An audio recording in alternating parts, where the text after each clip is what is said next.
спыненне пераследу наших коллег у Беларуси, не только Егора, але и всех остальных журналистов. Вот. Але, на жаль, маховик репрессий раскручивается с каждым днем все более и более. Барыс, на твой погляд, вось гэтая крымінальная справа, з чым яна можа быць звязана з асабістай, як бы помстай з боку высокага міліцэйскага начальніка Барсукова? Ці гэта ўсё ж такі незадаволенасць наверсе ад працы незалежнага выдання «Наша Ніва» агулам? Я упевнений, что справа в меньшей ступени має дочинення до Барсукова. Такі діяння, як затримання и змещение в следующий изолятор головного редактора не отбываются скажем так, из-за того, что некий Барсуков там покрыўдзіўся на нашу Ніву. Відавочна, что гэта працяг ціску на медыа, гэта працяг ціску на нашу Ніву, менавіта на тое выданне, якое аб'ектыўна, незалежна, штодзённа асвятляе падзеі в Беларусі. Думаю, что некий, скажем так, зуб улады трымаюць зараз на всех коллегов, але вот, першими под раздачу трапила наша Ніва, калі так можна сказаць. Безумоўна, гэта не датычыць конкретно самого Барсукова, на маё меркаванне, а гэта просто ціск на рэдакцыю. Таксама сітуацыя з Наталіяй Лубнеўскай. Всім вядома, як пацярпела падчас гэтых пратэстаў журналістка нашай Нівы. Ёй стрэлілі ў нагу, яна больш за месяц правяла ў шпіталі, выйшла, і цяпер ёсць пагроза, што выданне «Наша Ніва» за гэтую сітуацыю мусяць аштрафаваць, бо, маўляў, выданне не правяло асабістае расследаванне гэтай справы. Як гэта можна пракаментаваць? Гэта дробныя пакасці з боку розных дзяржаўных органаў. Я ўпэўнены, нават калі нашай Ніве дадуць штраф, гэты штраф будзе сабраны беларускім грамадствам менш чым за паўгадзіны. Думаю, што за лічаныя хвіліны. Я ўпэўнены, што грамадства, беларускі народ зараз здольныя сабраць для нашай Нівы любую колькасць грошай на штрафы. Гэта проста яшчэ адно звяно вось гэтага ланцугу ціску на розныя недзяржаўныя медыа. Улады спрабуюць атакаваць, укусіць, там, зрабіць кепска журналістам па ўсіх накірунках. Таксама вось нашы рэдактары паведамляюць, што падчас працы затрымалі нашу журналістку Любоў Лунёву. На твой погляд, Барыс, вось у сувязі з сённяшняй інаўгурацыяй ці варта чакаць, таму што ў гэты момант Лукашенко як быццам бы набывае нейкую легальнасць для нейкай часткі грамадства, і цяпер можна распусціць яшчэ больш рукі праваахоўнікам і ў дачыненні незалежных журналістаў. Як лічыш, ці гэты ціск будзе яшчэ больш узмацняцца? Я вельмі перасцерагаю всіх людзей і всіх калег, таму што ёсць вялізная пагроза паўтарэння падзеяў 9-11 числа. Сёння, заўтра, я думаю, што ўлады зараз будуць прымяняць максімальныя рэпрэсіі, таму перасцерагаю абсалютна всіх людзей і калег у першую чаргу. Зараз такі час, калі ўлады ніяк сябе не стрымліваюць. Дзякуй вялікі за гэты каментар. Будзем далей сачыць за лёсам нашых калегаў з нашай Нівы. А з намі на сувязі быў намеснік старшыні Беларускай асацыяцыі журналістаў Барыс Гарэцкі. Дзякуй вялікі за гэтую размову, Барыс. Тым часам наш калега Ігор Кулей паразмаўляў па бягучых сённяшніх падзеях з Александром Фядутам, тым чалавекам, які быў першапачаткова ў камандзе Александра Лукашэнкі на першых прэзідэнцкіх выбарах. У тым ліку бачылі кадры з інаўгурацыі Лукашэнкі ў 94-му авальнай зале. Побач быў Александр Федута. Палітычны кансультант Александра Федута распавёў, што магла значыць гэта тайная інаўгурацыя, да чаго яна, які пасыл яна вядзе. Давайте паслухаем ужо зараз. Вашай увазе эта размова. Спадар Александр, добрый дзень. Добрый. Калі вы раніцай сёння пабачылі пра вось гэту інфармацыю пра тое, што Александр Лукашенко учыніў сабе такую патаемную інаўгурацыю, пра што вы падумалі ў першую чаргу? Я подумал про бункерную свадьбу Адольфа Гитлера. Бачите, красавік 45-го года, учил все разумеюць, чым усё скончыцца, але ж трэба неяк подкрэсліваць, што жыццё працягваецца. Адбываецца шлюб паміж фюрером Германии и ягонай каханкай Эвай Браун. Ведаеце, ну трошки вось калі асабліва нагадваеш сабе слово Александра Лукашенко про тое, што з любимых не аддаюць, так, любимых час ад часу цягнуць з сабой на той свет, на той палітычны свет. І вось пра гэта, на жаль, падумалася. Але чаму Александр Лукашенко зрабіў гэта менавіта вось такім чынам? У вас ёсць нейкае тлумачэнне гэтаму ўсяму? Ён ведаў, што калі аб'явіць за некалькі дзён пра інаўгурацыю, ну дык будуць масавыя пратэсты, сапраўды. Таму запрашаць каго-небудзь адмыслова, нават з Расіі, было бессэнсоўна. Лепей тады правесці вось так, як яно адбудзецца, каб нічога не было, а пасля уже ў якасці легітымнага, як яму здаецца, кіраўніка дзяржавы працягваць біць усіх дубінкамі, хто прыйдзе пратэставаць супраць вось гэта ганебнага шлюбу чалавека з краінай.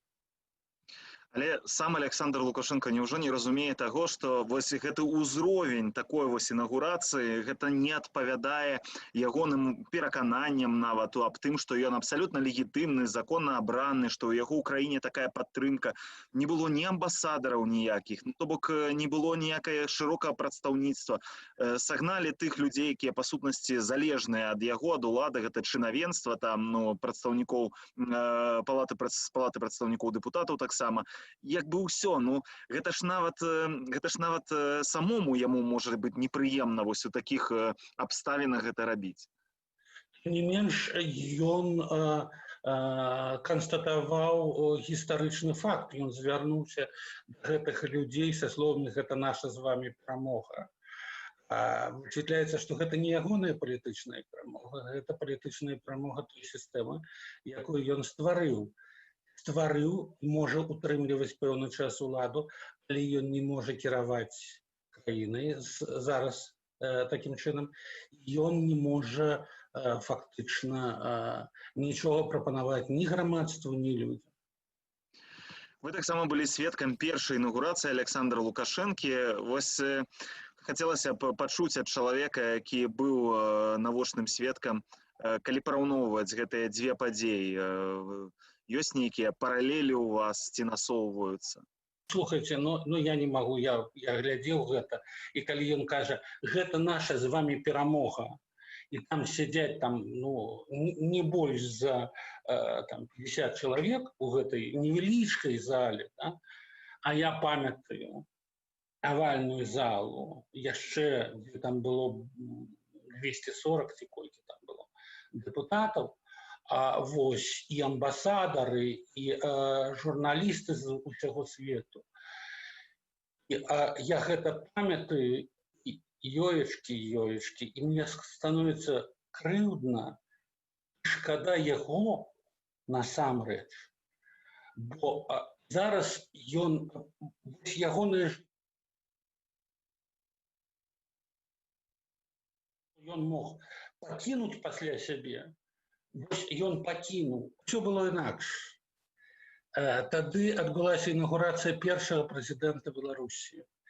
Прыляцелі прадстаўнікі вышэйшага кіраўніцтва шэрагу краінаў, нават тых, хто заўзеў зусім не за Александра Лукашенко, напрыклад. Расію прадстаўляў тагачасны намеснік прэм'ер-міністра Александр Шохін, калі я добра гэта памятаю. Людзі, частка грамадства, якая галасавала за Лукашенко, яны былі вельмі ўзрушаныя.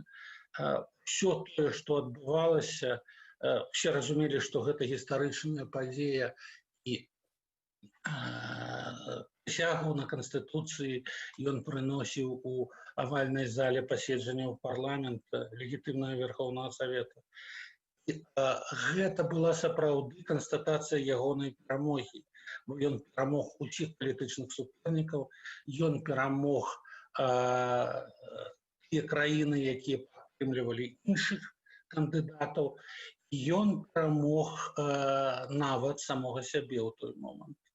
Таму што ён сапраўды прынёс прысягу на беларускай мове, чырвона-белым сцягам і пад гербам пагоня. А тое, што ён зрабіў гэта таксама было крокам пераможцы. Тое, што адбылося зараз, гэта параза, гэта не перамога, гэта разумеюць усе. Ён таксама быў, ён, што б мы не казалі, ён памятае пра тую першую інаўгурацыю. Але вось інаўгурацыі, якія адбываліся пазней у наступныя гады, там 2006 мы бачылі, 2001, 2010, яны ўвесь час былі ўсё менш і менш, можна сказаць, такімі пампезнымі, у тым сэнсе, што ўсё менш людзей на вуліцах Беларусі можна было пабачыць, як бы адгароджвалася. Хаця ў іншых краінах, ну, давайте параўнаем там з краінамі высокай палітычнай культуры, тыпу Злучаных Штатаў, дзе проста інаўгурацыя робіцца масавым мерапрыемствам, куды спецыяльна клікаюць людзей, якія могуць прыйсці, паглядзець, падтрымаць свайго лідара абранага. Вось што здарылася за гэтыя гады? Ведаеце, ну, яму самому гэта ўсё здавалася ўжо нецікавым, а такім у пэўным сэнсе нават будзённым. Другое, разумееце, ён чакаў аднаго госця на гэтую інаўгурацыю. І ён не прызначаў яе да візіту Сочы менавіта таму, што ён спадзяваўся, што адбудзецца легітымацыя з боку, палітычная легітымацыя з боку Расіі. Ну, няхай не сам Путін, да? Но ёсць яшчэ 4 службовыя асобы, Медведзеў, Мішустін, Матвіенка і Володін, прысутнасць якіх на інаўгурацыі у пэўным сэнсе легітымавала ягоную ўладу ў вачах чынавенства. А тут не, гэтага не адбылося. Ён атрымаў гэты адказ, што гэтага не будзе, менавіта ў Сочы. І пасля трэба было чакаць, у які дзень адбудзецца тое, што адбудзецца. Хутчэй за ўсё ён прасіў, каб прыехала хаця б Матвіенка. Ну, як прыедзе галоўная, прабачце, дзяўчынка Расіі, у той момант, калі дзяўчат Беларусі хапаюць проста на вуліцы і цягнуць у аўтазак. А калі б яна прылятала сапраўды, ну, трэба было б агалошваць, што гэта будзе. Трэба было анансаваць гэтую інаўгурацыю. Вось адбылося, як адбылося, і гэта смешна, і гэта сумна, і ў пэўным сэнсе гэта трагічна. Чаму Александр Лукашенко зрабіў гэта зараз? Ён жа мог пачакаць, яшчэ ў яго ў запасе больш як месяц часу на тое, каб зрабіць гэтую інаўгурацыю, але вось выбралі такі дзень, не адкладалі, можна сказаць, у доўгую скрыню, і раз, і зрабілі вось менавіта цяпер гэта. Можа, гэта звязана з, вы бачыце нейкую там падзею, якая адбывалася, і яны хацелі да гэтага паспець? Не, я думаю, што пытанне звязана менавіта з тым, што чакаць больш было няма чаго. А калі няма чаго, трэба легітымізавацца, прынамсі ва ўласных вачах. Што ён і зрабіў? Ну, пэўна, не толькі ва ўласных вачах, але і ў вачах таксама людзей, якія яго падтрымліваюць. Гэта перш за ўсё, канешне, номенклатура і сілавы блок, якія таксама мусяць адчуваць, што Александр Лукашенко заступіў на гэту пасаду. А вось што з людзьмі? Як вы думаеце, ці чакаць зараз у Беларусі, не ведаю, чарговай хвалі вельмі масавых пратэстаў? Так. Я думаю, што зараз гэтыя пратэсты будуць. Ён сапраўды рыхтуецца да гэтага, ён разумее, што больш чакаць няма чаго, і таму гэтыя пратэсты будуць стрымлівацца вельмі жорстка. Мне вельмі не хацелася б, каб мы вярнуліся ў 9, 10, 12 жніўня, але гэта таксама цалкам магчыма. Дзякую вам вялікі за гэтую размову. Всяго вам добрага. Дзякуй, да пабачэння. Гэта быў мой калега Ігор Кулей, таксама паліттэхнолаг і паліткансультант Александр Федута. Ужо зараз з намі ў студыі, са мною ў студыі, доктар палітычных навук Павел Усаў. Павел, вітаю. Добрый день. Павел, ну вось гаспадар Федута сказаў, што і смешна, і сумна вось наконт сённяшняй вось гэтай інаўгурацыі. Я хотел удакладніць, можа са мной штосьці не так, потому что вось у мяне суму гэта інаўгурацыя не выклікае. Смех так выклікае, нейкае такое, ну, як да персонажа мема, чарговы анекдот, і як бы ён вышэй за планку анекдота, вось у маім асабістым успрыманні ўжо не пераскоквае яе. Праблема ў тым, што мы, калі ацэньваем тое, што адбываецца Лукашенка, ці тое, што ён робіць, ці тое, што робіць улада, сыходзім з двух асноўных аспектаў. Мы намагаемся ацэньваць гэтую сітуацыю з пункту гледжання дэмакратычнай дзяржавы, і з іншага боку мы намагаемся ацэньваць дзеянні Лукашенка з пункту гледжання рацыянальнасці. А гэтыя два падыходы, яны абсалютна не працуюць. Беларусь не дэмакратычная дзяржава. Яна ўжо 20 год, быць дакладным, з'яўляецца аўтарытарнай сістэмай, дзе фактычна гэтыя дэмакратычныя працэдуры, як і інаўгурацыя, яны не маюць ніякага сэнсу. І дыскутаваць на тэму глыбіні ці важнасці для легітымізацыі гэтай сістэмы няма. Бо па факту Лукашенка нелегітымен з 99-го году, калі фактычна ён стаў аўтаматам прэзідэнтам пасля змены Канстытуцыі ў 96-м годзе. То бок ён нелегітымны, нелегальны. І па факту дэмакратычная міжнародная супольнасць ніколі не ўспрымала Лукашенка як легітымнага кіраўніка ці як абранага прэзідэнта. Другі момант — рацыянальнасць. Мы намагаемся нейкім чынам ацаніць дзеянні Лукашенка рацыянальна ў арганізацыі вось такіх мерапрыемстваў, але ўсё, што ён робіць, асабліва пасля 9 жніўня, ўсё не базуецца на нейкіх рацыянальных аналізах і сэнсах. Усё базуецца на ягоных унутраных страхах, на ягоных унутраных інстынктах, і менавіта пад гэтыя унутраныя страхі і інстынкты падбудоўваюцца ўсе рытуалы. Што тычыцца інаўгурацыі, на дадзены момант, улічваючы крызісную, даволі глыбокую праблемную сітуацыю ў Беларусі, праводзіць публічную афіцыйную інаўгурацыю вельмі рызыкоўна. Бо, допустим, калі б Лукашенко абвесціў, што вось інаўгурацыя адбудзецца там у наступную нядзелю ці праз нядзелю, што прыедуць, скажем так, у Менск госці з усходу, бо заходнікі так ці інакш не прыедуць. Ну, прыедуць прадстаўнікі Расіі, прыедзе там прадстаўнік Азербайджану ці Китая ці Арменіі, якая невядома з якіх прычын, будучы дэмакратычнай краінай, прызнае тырана. Так? Ну, прыехалі они, але рэакцыя якая грамадства будзе? Для грамадства інаўгурацыя — гэта дадатковая кропка, гарачая кропка ўздыму.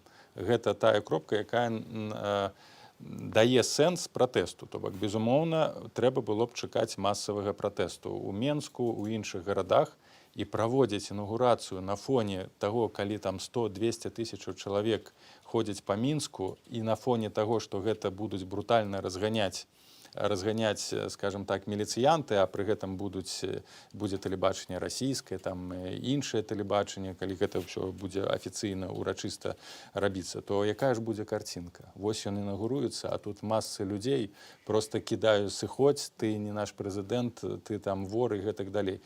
То бок, калі у афіцыйнай інаўгурацыі вось у гэтай было больш мінусаў, чым плюсаў. А так, ну, правёў ён, ввогуле, калі б не правёў інаўгурацыю, таксама не было б ніякага сэнсу. Ну, казалі, вось ён не правёў інаўгурацыю, ён не легітымны прэзідэнт, але з якой логікі мы выходзім?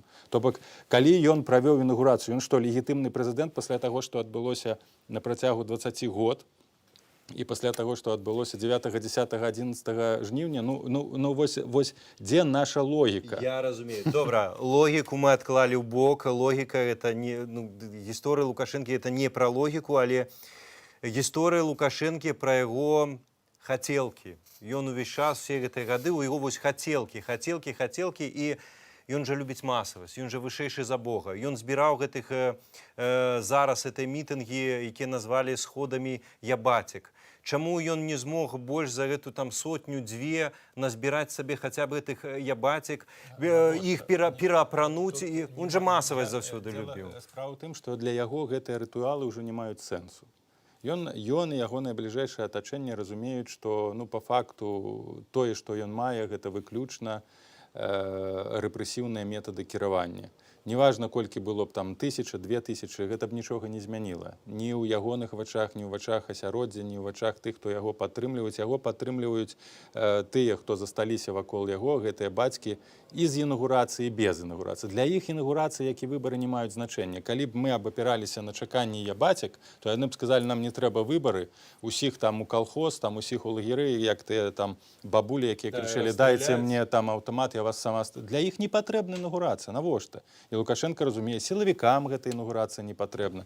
Тым бюрократам, якія зараз будуць кіраваць краінай, ім гэта інаўгурацыя не патрэбна. Это проста быў фармальны пункт у Канстытуцыі, якая ў Беларусі не працуе. Ну, разумееце, у нашай Канстытуцыі, не ў нашай, а ў ягонай Канстытуцыі, бо гэтая Канстытуцыя гвалтавалася некалькі разоў. Ёсць выбары, у мясцовыя саветы, у парламент, прэзідэнцкія выбары, а ці яны ёсць.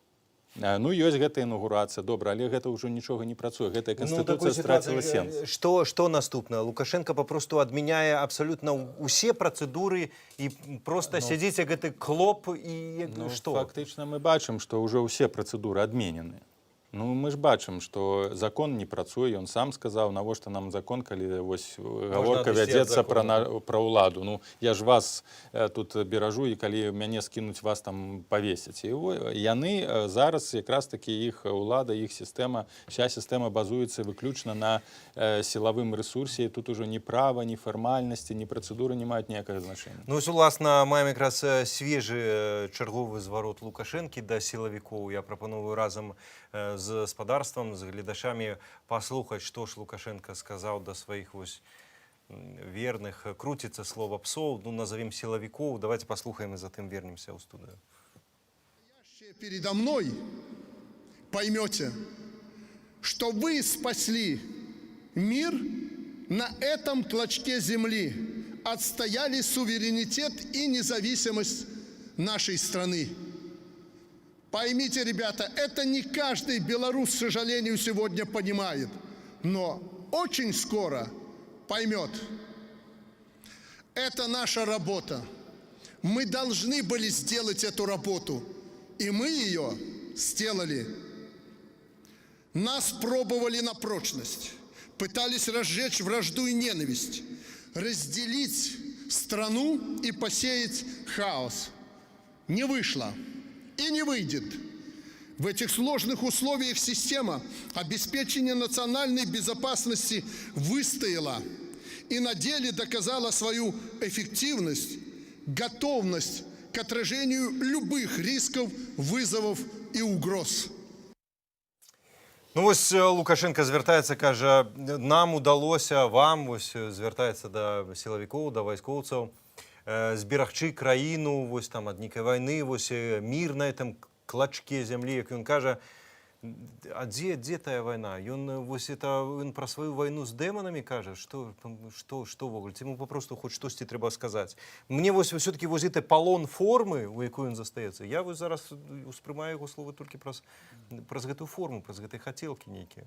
Ну, фактычна, ён адлюстроўвае тое, што, безумоўна, свае страхі. То бок, на сённяшні момант ён, як я ўжо казаў, можа абапірацца выключна на сілавікоў, хаця тут хутчэй былі вайскоўцы, а не тыя верныя янычары, на якіх ён абапіраецца. Ну, ён хацеў яшчэ прыдаць нейкую такую урачыстасць таму, што адбылося, выйсці за рамкі вось гэтай секрэтнасці. Так.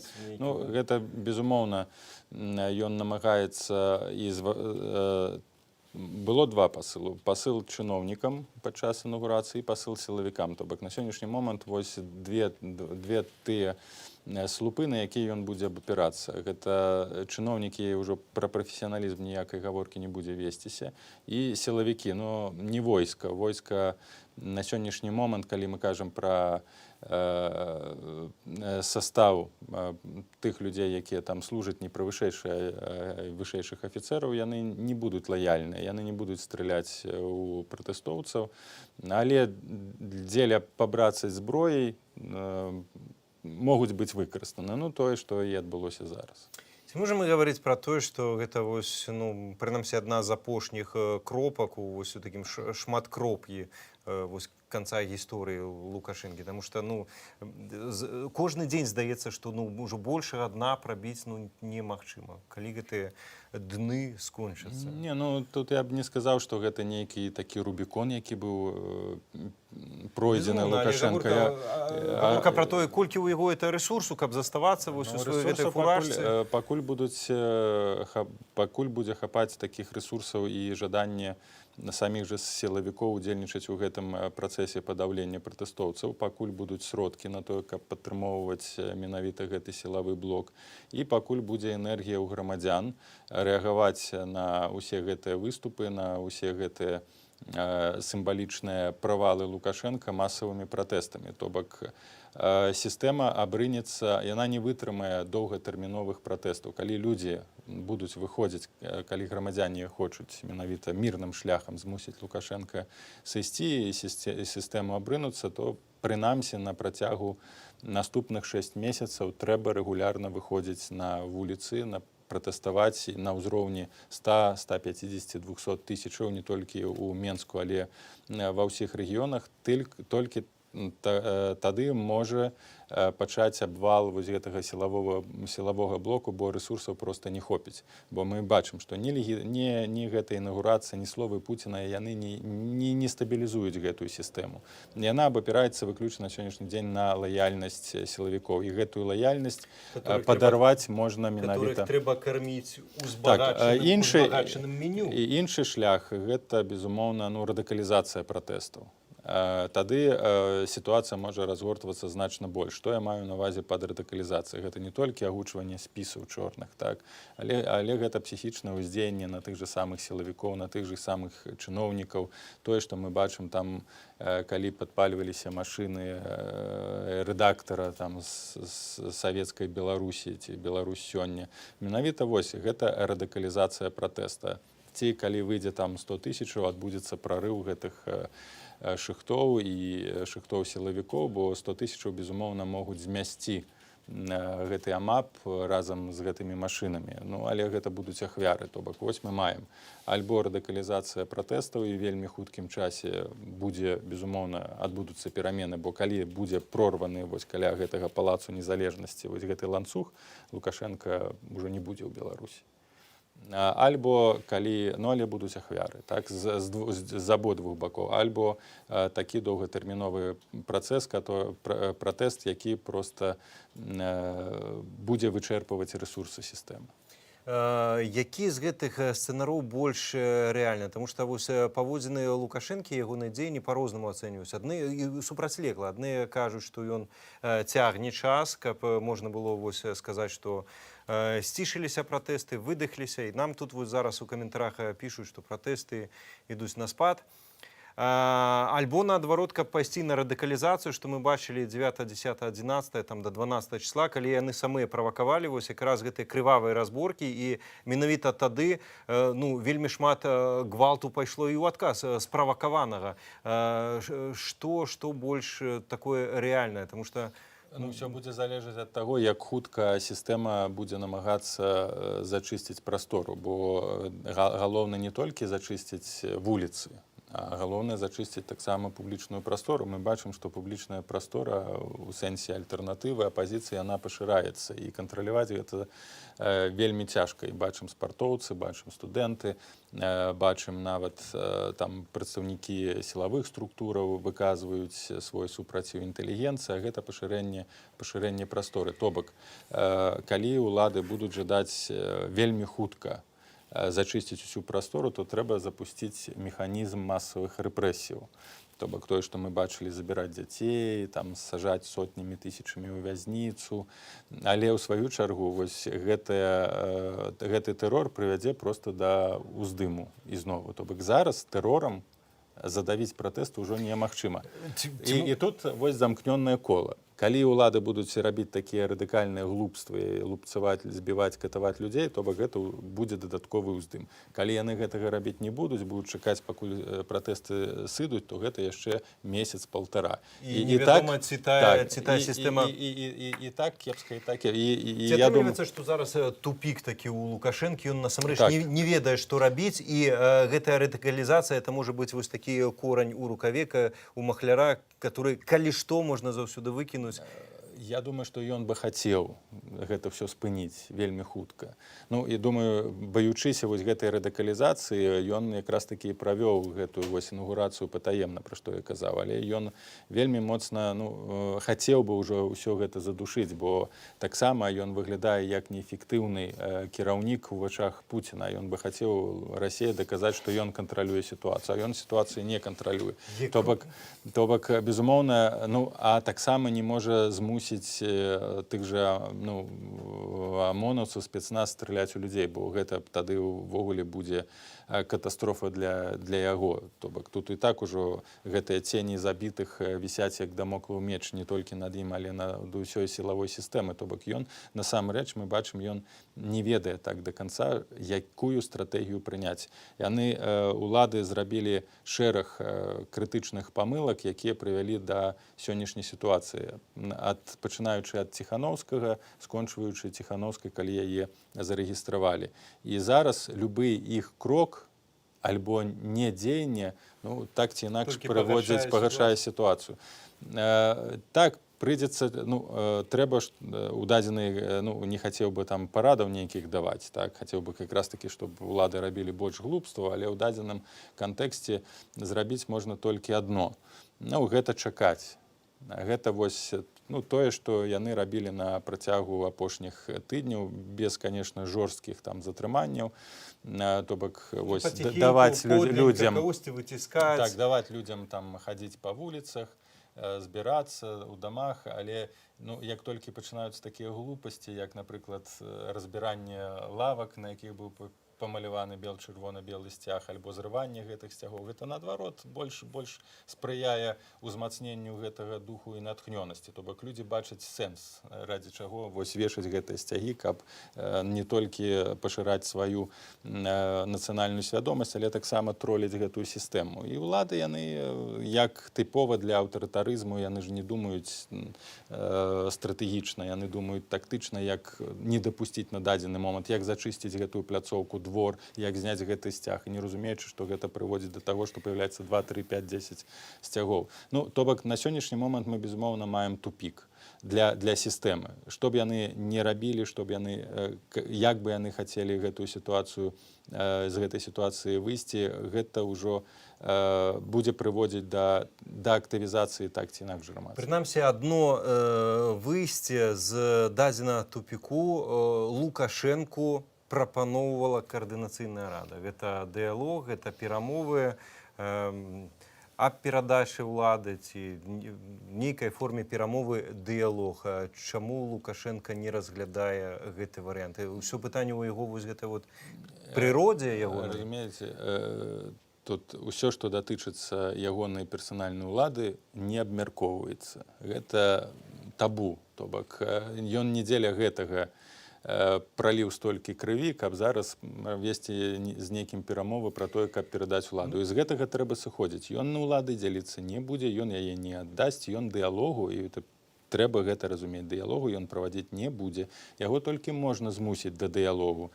А змусіць да дыялогу можна толькі пры радыкалізацыі сітуацыі, пры радыкалізацыі пратэстаў. І то да моманту, пакуль яму не застанецца толькі прастора гэтага палацу, якім ён засядае. Я думаю, што яшчэ, канешне ж, ёсць такое тлумачэнне, што Лукашенко паталагічна не верыць аніякім абяцанням і гарантыям, якія гучаць у ягоны бок, бо кожны чалавек мерае найперш па сабе. Тут гаворка не пра гаранты. Якія могуць? Для яго ягоныя гаранты толькі ягоная ўлада. І ўсё. Гэта псіхалогія аўтарытарных лідараў, дыктатараў. Іншай псіхалогіі ў іх няма. І яны да самай смерці. Тут прыкладаў маса, апошніх прыкладаў вельмі шмат. І тая ж Лівія, і тая ж Венесуэла, яны будуць трымацца за ўладу пакуль жывыя. Ну, вось наконт гарантыю якраз Святлана Ціхановская выказвалася ў адным з інтэрв'ю наконт таго, што ён можа такія гарантыі атрымаць, аднак напэўна на гэта трэба было рэагаваць трошкі раней. Сёння Святлана Ціхановская таксама выказалася са сваёй рэакцыяй на цяперашнюю інаўгурацыю, і маем яе зараз. Прапановую зірнуць разам. Спадарства, вашай увазе заява Святланы Ціхановскай. Дорогие белорусы, сегодня в тайне от народа Лукашенко попытался провести собственную инаугурацию. Мы все понимаем, что происходит.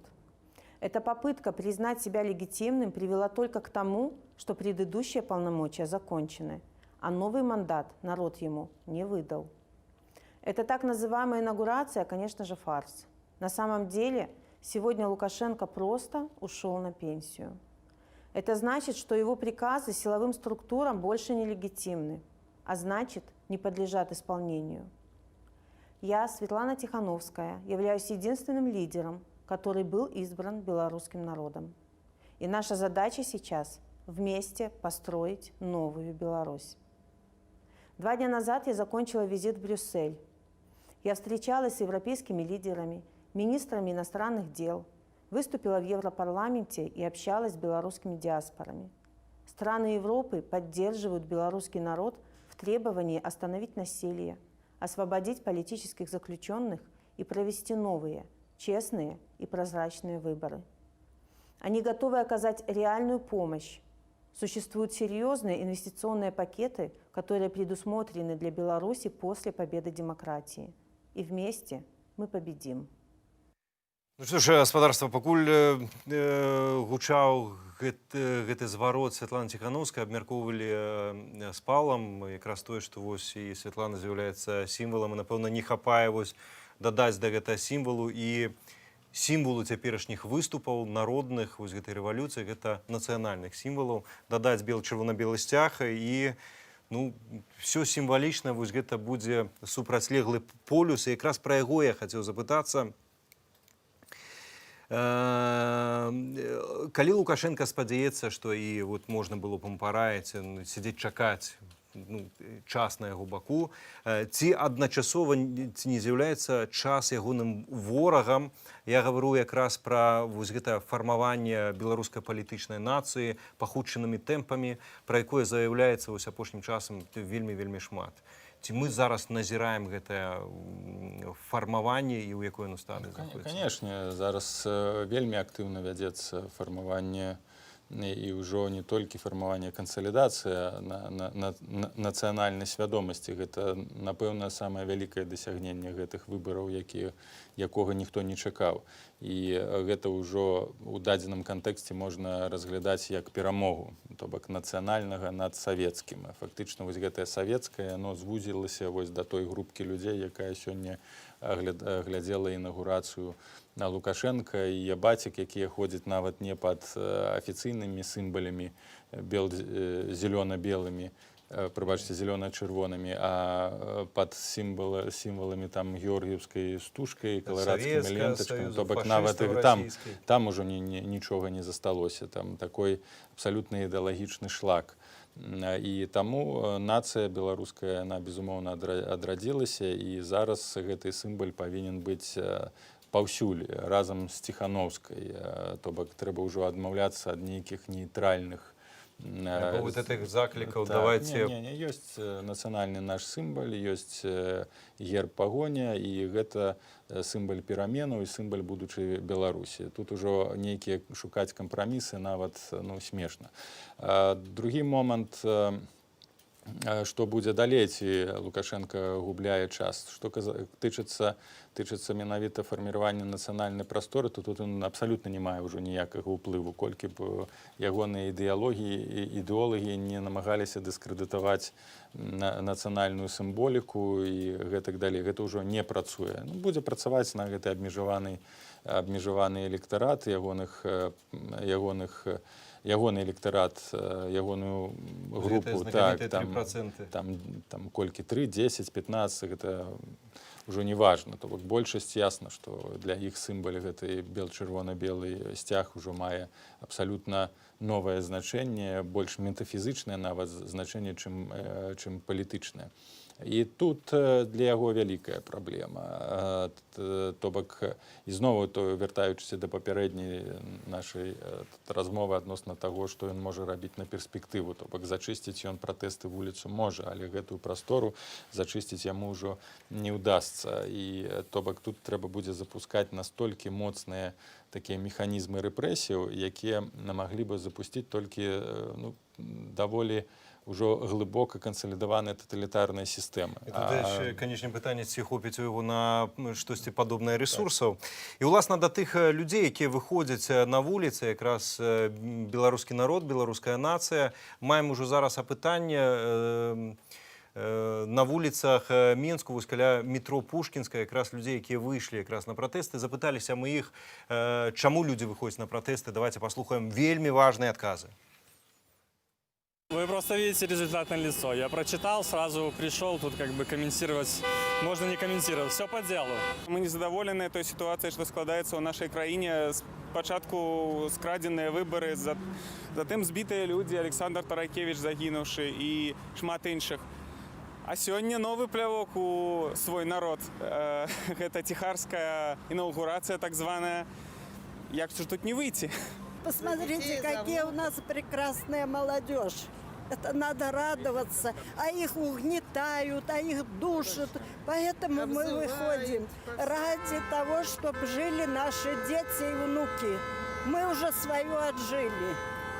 Мы все за 26 лет все видели от Лукашенко. А теперь хочется уже, чтобы наши дети видели только что-то хорошее.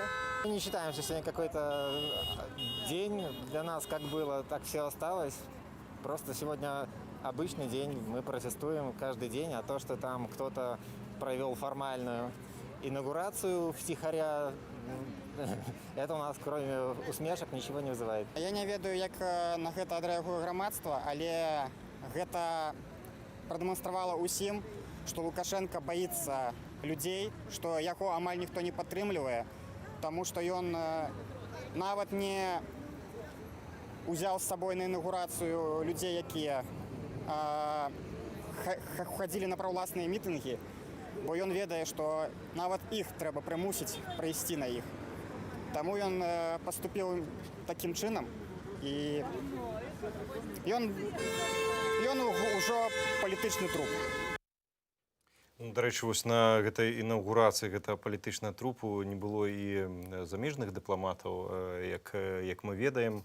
Вось працягваючы размову пра фармаванне беларусаў як палітычнай нацыі, мы гаварылі пра ўнутры Беларусі, а ці можна гаварыць, што нешта падобнае фармуецца зараз і ў вачах міжнароднай супольнасці, што беларусы вось зараз яны афармляюцца адназначны сігнал для міжнароднай супольнасці, што увесь народ па сутнасці хоча жыць інакш, і сёння гэта закладнік вось гэтага вар'ята, можна сказаць. Сігнал, безумоўна, ёсць, толькі пытанне, што з гэтым сігналам робіць міжнародная супольнасць. Ёсць рэакцыя Польшчы і вельмі пазітыўная, я лічу, своечасовая рэакцыя адчыніць межы для беларусаў, нягледзячы на сітуацыю з каронавірусам. Усе тыя, хто маюць візы, могуць спакойна ўязджаць. Вось гэта рэакцыя. Вось такая рэакцыя павінна быць міжнароднай супольнасці. Магчыма, пашыраныя размовы пра ўвядзенне, прынамсі, абмежаванага нейкага безвізу для беларусаў. Вось павінна быць рэакцыя. Вось гэта практычныя крокі. А тое, што там яны заяўляюць Лукашенко нелегітымен, но, наколькі я ведаю, ён ніколі ў вачах міжнароднай супольнасці дэмакратычна не быў легітымным. Ніколі, я яшчэ раз падкрэслю, выбары прэзідэнцкія і парламенцкія ў Беларусі не прызнаваліся легітымнымі. Нічога, па сутнасці, не змянілася. Толькі ён перакрочыў ужо красную рысу, калі пачаў забіваць, катаваць людзей. Другі момант, якая міжнародная супольнасць. Мы бачым, што сітуацыя абсалютна біпалярная. Ёсць Расія, ёсць Кітай, маленькая Арменія, якія падтрымалі Лукашенка і лічаць яго легітымным. І таму, па сутнасці, як я казаў, сам факт інаугурацыі ён не змяняе той канфігурацыі, якая склалася на на міжнароднай арэне. Што можа рабіць еўразвяз? Ну, ён паказаў вельмі павольную рэакцыю ў практычных нейкіх накірунках у тыя ж увядзенне санкцый. Яны ўвесь час спадзяюцца на нейкі дыялог, на нейкі кампраміс. Ну, гэта такі інфантылізм і прававы, і палітычны, што я нават, мне цяжка прааналізаваць далейшыя магчымыя крокі. Лукашенко нелегітымен, раз. Лукашенко злачынца, гэта два. Лукашенко заганяе свой народ па сутнасці ў геапалітычную пастку і пазбаўляе яе будучыні, гэта тры. Якія яшчэ павінны быць рэакцыі, акрамя жорсткай, акрамя ўвядзення санкцыяў, прынамсі палітычных, я не кажу пра сістэмныя эканамічныя санкцыі. Ну і, канешне, ясны пасыл для Масквы, што якія заўгодна намаганні інтэграваць Беларусь у межах там саюзнага праекта ці іншых будуць разглядацца як акупацыя. Всё. А на сённяшні момант гэта кволая рэакцыя, гэта проста... Ці можам мы гэтыя рэакцыі, акрамя за выняткам нашых непасрэдных суседзяў, украінцаў, палякаў, літоўцаў, якія сапраўды вельмі моцна адрэагавалі на карысць беларускага народу. Што па сутнасці гэта вось такая старая завядзёнка па звычцы, ну там ёсць там беснаваты Лукашенко, ну увядзем, хлопнем чарговую там рэзалюцыю, ну і далей наступныя 5 гадоў так будзе, і а тут вось сітуацыя, магчыма, да іх яшчэ не даляцела, што ў Беларусі штосьці іншае. Справа ў тым, што мы бачым, што еўразвяз у большасці, краіна, калі мы кажам пра сябра, ён вельмі марудна рэагуе на ўсе крызісныя сітуацыі. Вельмі марудна. Была ж Украіна, і Будапешtsкі мемарандум, нібы ЗША і Великабрытанія гарантавала бяспеку Украіне. Што мы маем па факту? Вайну маем і адарваную частку тэрыторыі, міграцыйны крызіс, вайна ў Сірыі, ў Іраку, то бок фактычна еўразвяз не мае ніякага інструментарыю, як вось палітычны міжнародны суб'ект, ніякага інструментарыю для ўплыву на такія крызісныя сітуацыі, як і, дарэчы, і Арганізацыя Аб'яднаных Нацый. То бок на сённяшні момант няма міжнародных інстытутаў, якія змогуць аказаць нейкі ціск на Беларусь, каб змусіць ці іншага нават дыктатара таго ж Башара Асада, каб змусіць яго там сысці і пачаць дыялог. Больш таго, калі ёсць і падпірае гэты рэжым Расія, то гэта ўжо з'яўляецца такім чырвоным святлом для Захада і змушае іх да тармажэння, бо мы не хацім правакаваць Расію, калі як вы не хаціце правакаваць, калі яна ўжо і так вядзе агрэсіўную палітыку. Даходзіць да абсурднага, калі маленькая ў маштабах еўразвязу Літва пераконвае сваіх калегаў па аб'яднанай Еўропе, што будьце вы больш прынцыповыя і мужныя. І я, канешне, маю на ўвазе зараз міністра замежных справаў Літвы Лінаса Лінкявічса, і ўжо зараз спадарства маем, дарэчы, ягоную выказванню спадара Лінаса якраз на інаўгурацыю Лукашэнкі. Давайте паслухаем і разам.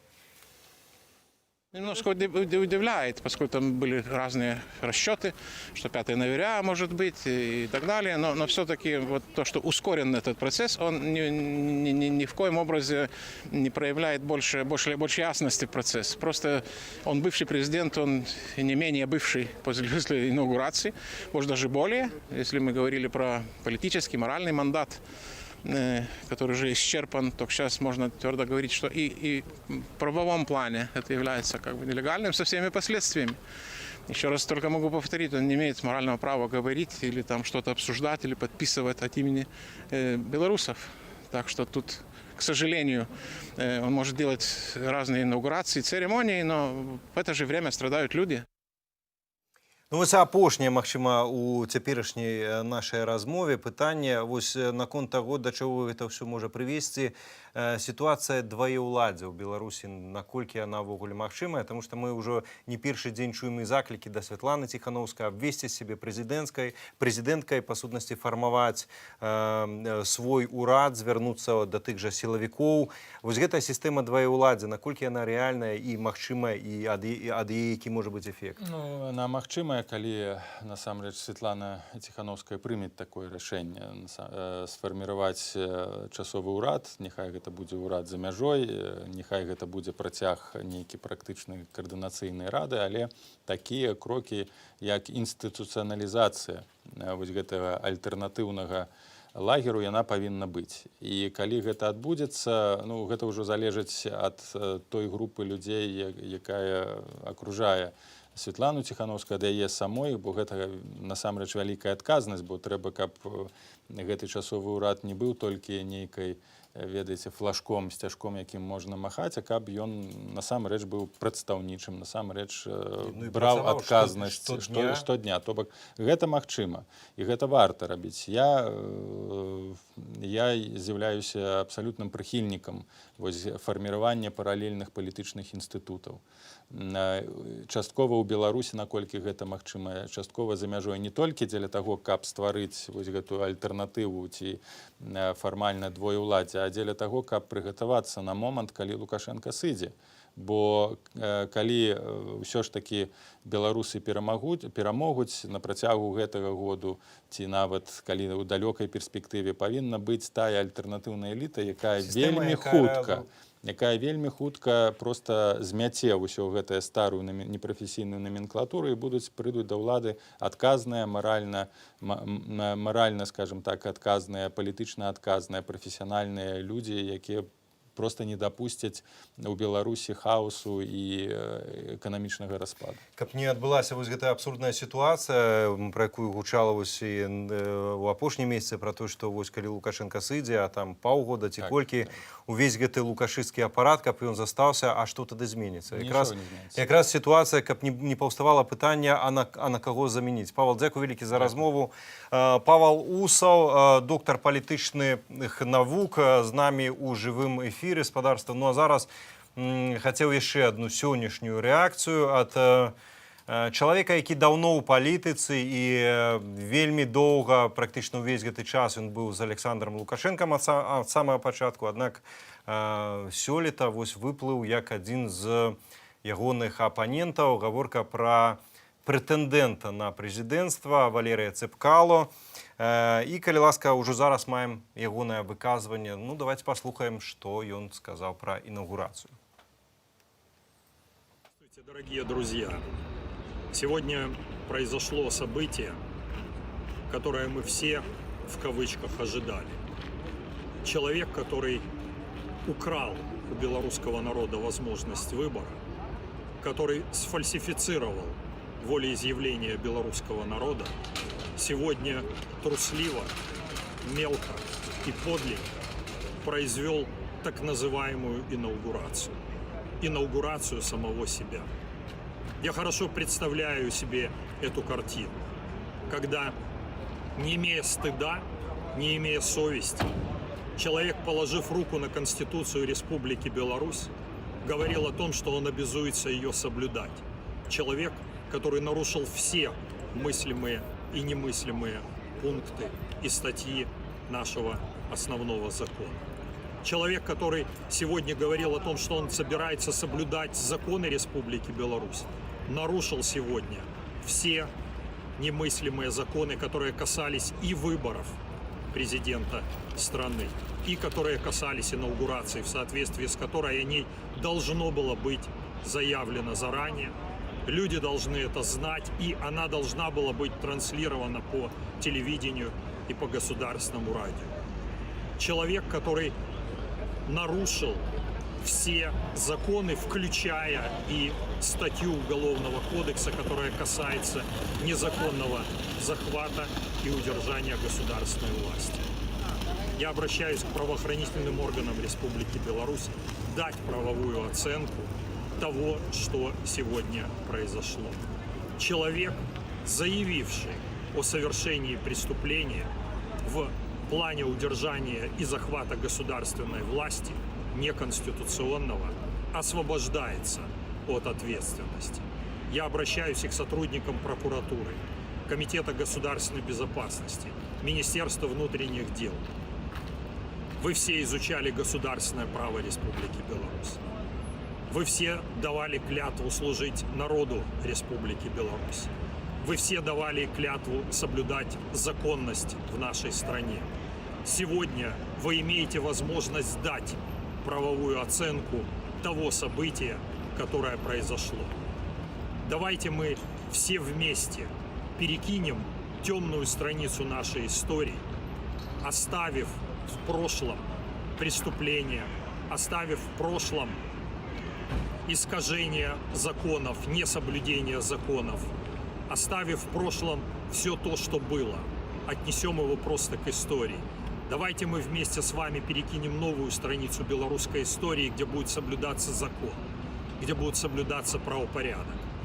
Давайте мы пойдем в ту часть белорусской истории, которая будет демократической, которая будет цивилизованной, где наши люди смогут свободно собираться и излагать свое мнение, и где сотрудники правоохранительных органов будут не бить и избивать свой народ, защищая тирана, защищая его и небольшую группу семейную и приближенных к нему людей, а где действительно любой сотрудник правоохранительных органов будет выполнять задачу, которая возложена на него в соответствии с уставом. Защищать жизнь, защищать честь и защищать достоинство каждого гражданина Республики Беларусь. Но застаецца толькі спадзявацца, што словы Валерыя Цапкалы пра новую гісторыю і пра сыход старой гісторыі будуць увасобленыя ў жыццё як мага хутчэй. У нас спадарства ёсць СМС-паведомление с Бобруйску. Мы в шоке. Мало того, что он украл наши голоса, так он еще умудрился провести инаугурацию. Вот это цыган, написали нам такое Ты поведомление. кажешь, цыган, я б вось якраз не хотел, закликал бы усіх не пераходить на национальность, бо не мадренных национальностей. Лепей, калі вы уже хочаце штосьці сказаць, вось ёсць іншае паведамленне, што параўноўваюць Лукашенко якраз з гэтым прусаком, тараканам, што і адпаведна інаўгурацыя нідзе як пад плінтусам, дзесьці ў шчыльніцы гэтай маленькай. Ну, толькі такія словы параўнання. Не магла адбыцца. Тым часам спадарства вельмі цікава, канешне, ў гэты дзень размаўляць з людзьмі, якія асабіста ведаюць Александра Лукашенко, і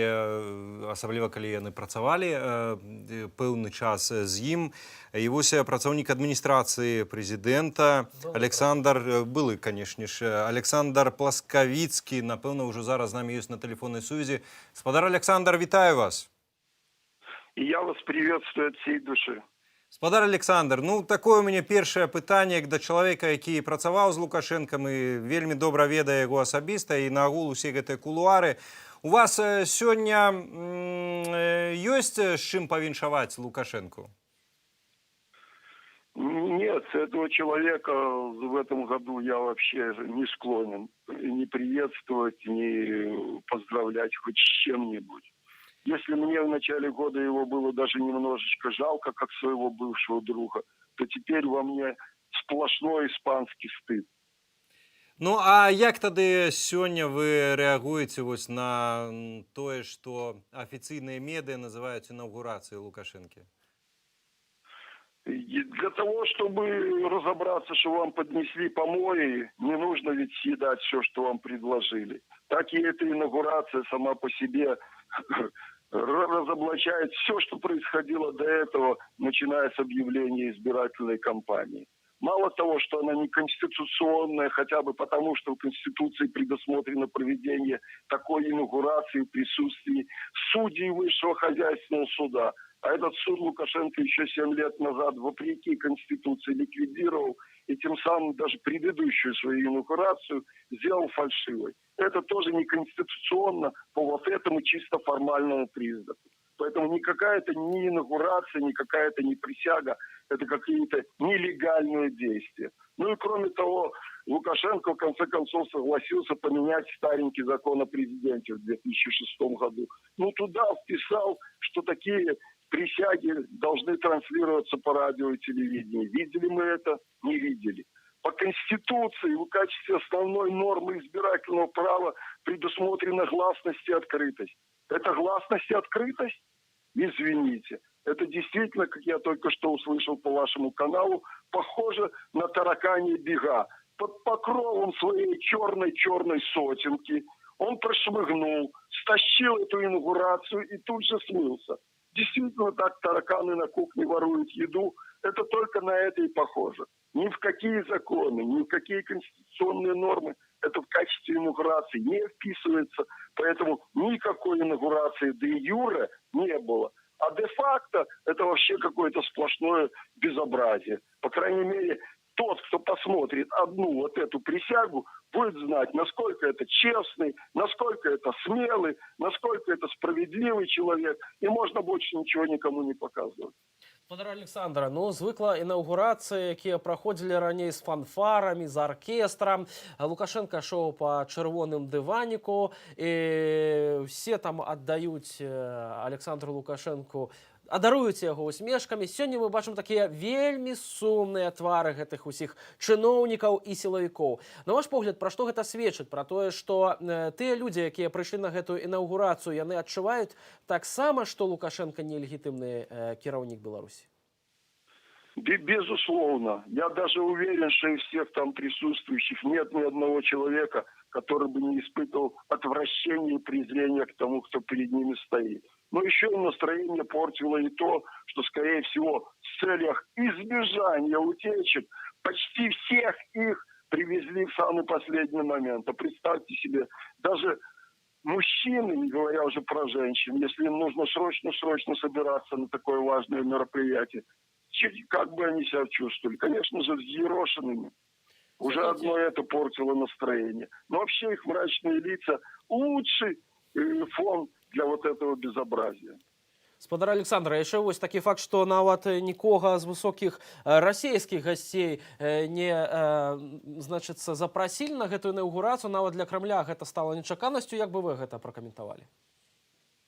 Я не думаю, что в данном случае хотели обмануть российского посла и тем более российского президента. Но их непоявление здесь — это, скорее всего, пренебрежение к этому жалкому типчику, который там корячился несколько дней назад перед их президентом и корячился буквально и перед их журналистами, и перед их другими официальными лицами. Для них это тоже не инаугурация, а какая-то такая отбывание номера, на которое они даже посчитали ниже своего достоинства являться. Типа, это ваше внутреннее дело, сами эти гадости делайте, а мы даже присутствовать не хотим. Спадар Александр, ну вось ведалі вы асабіста і добра Лукашенко, называеце яго сваім былым сябрам, і мы гаворым пра тое, што ну, які настрой у іншых людзей. А як вам здаецца, як вось гэты чалавек, які сам прызнаваўся, што не бачыць сябе анікім іншым у жыцці, вось акрамя вось гэтага валадарства неабмежаванага, якое ён сёння мае. На вашу думку, як ён сам рэагуе на вось гэткі маштаб свайго валадарства, вось гэтая ну, інаўгурацыя пад плінтусам, як ён гэта можа перажываць? Я думаю, что ни для кого не секрет, насколько он альтернативно честный человек. Поэтому для него остаться на этом хорошем месте, лучше которого он уже понимает, никогда в его жизни не будет, для него это идея фикс. Это первое. А второе, он патологически упрям. Да, он человек трусливый, безвольный, но очень часто так бывает, что как раз безвольные люди бывают патологически упрямыми. Поэтому даже когда его, я помню, видел вблизи, даже если его пытаешься чуть-чуть притиснуть, чтобы он сделал даже то, что ему самому выгодно, и он почувствует, что его тиснут, он начинает сопротивляться. То есть даже если он 5 минут назад хотел мороженое, ему сказали, ну съешьте мороженое, он вставал из-за стола в китайском посольстве и уходил. Хотя он недавно ведь сам признавался, что очень любит мороженое. Спадар Александр, еще... Так и здесь. Упрямство и желание хоть как-нибудь усидеть на этом месте. И пока у него будут оставаться денежки, он будет стараться все-таки досидеть хоть чуть-чуть. Потому что как же так? Чего же сбегать мне, бедненькому, если бы я еще мог здесь посидеть? Что же касается власти, то я думаю, здесь ключевая ошибка. Он эту власть изначально заблокировал, все рычаги этого властного трактора приварил к полу и просто кайфовал. Потому что власть — это очень-очень тяжелая работа. Всякий, кто занимался управлением, вам это скажет. А управлять реально таким государством невероятно тяжело. И здесь нужно вот что добавить.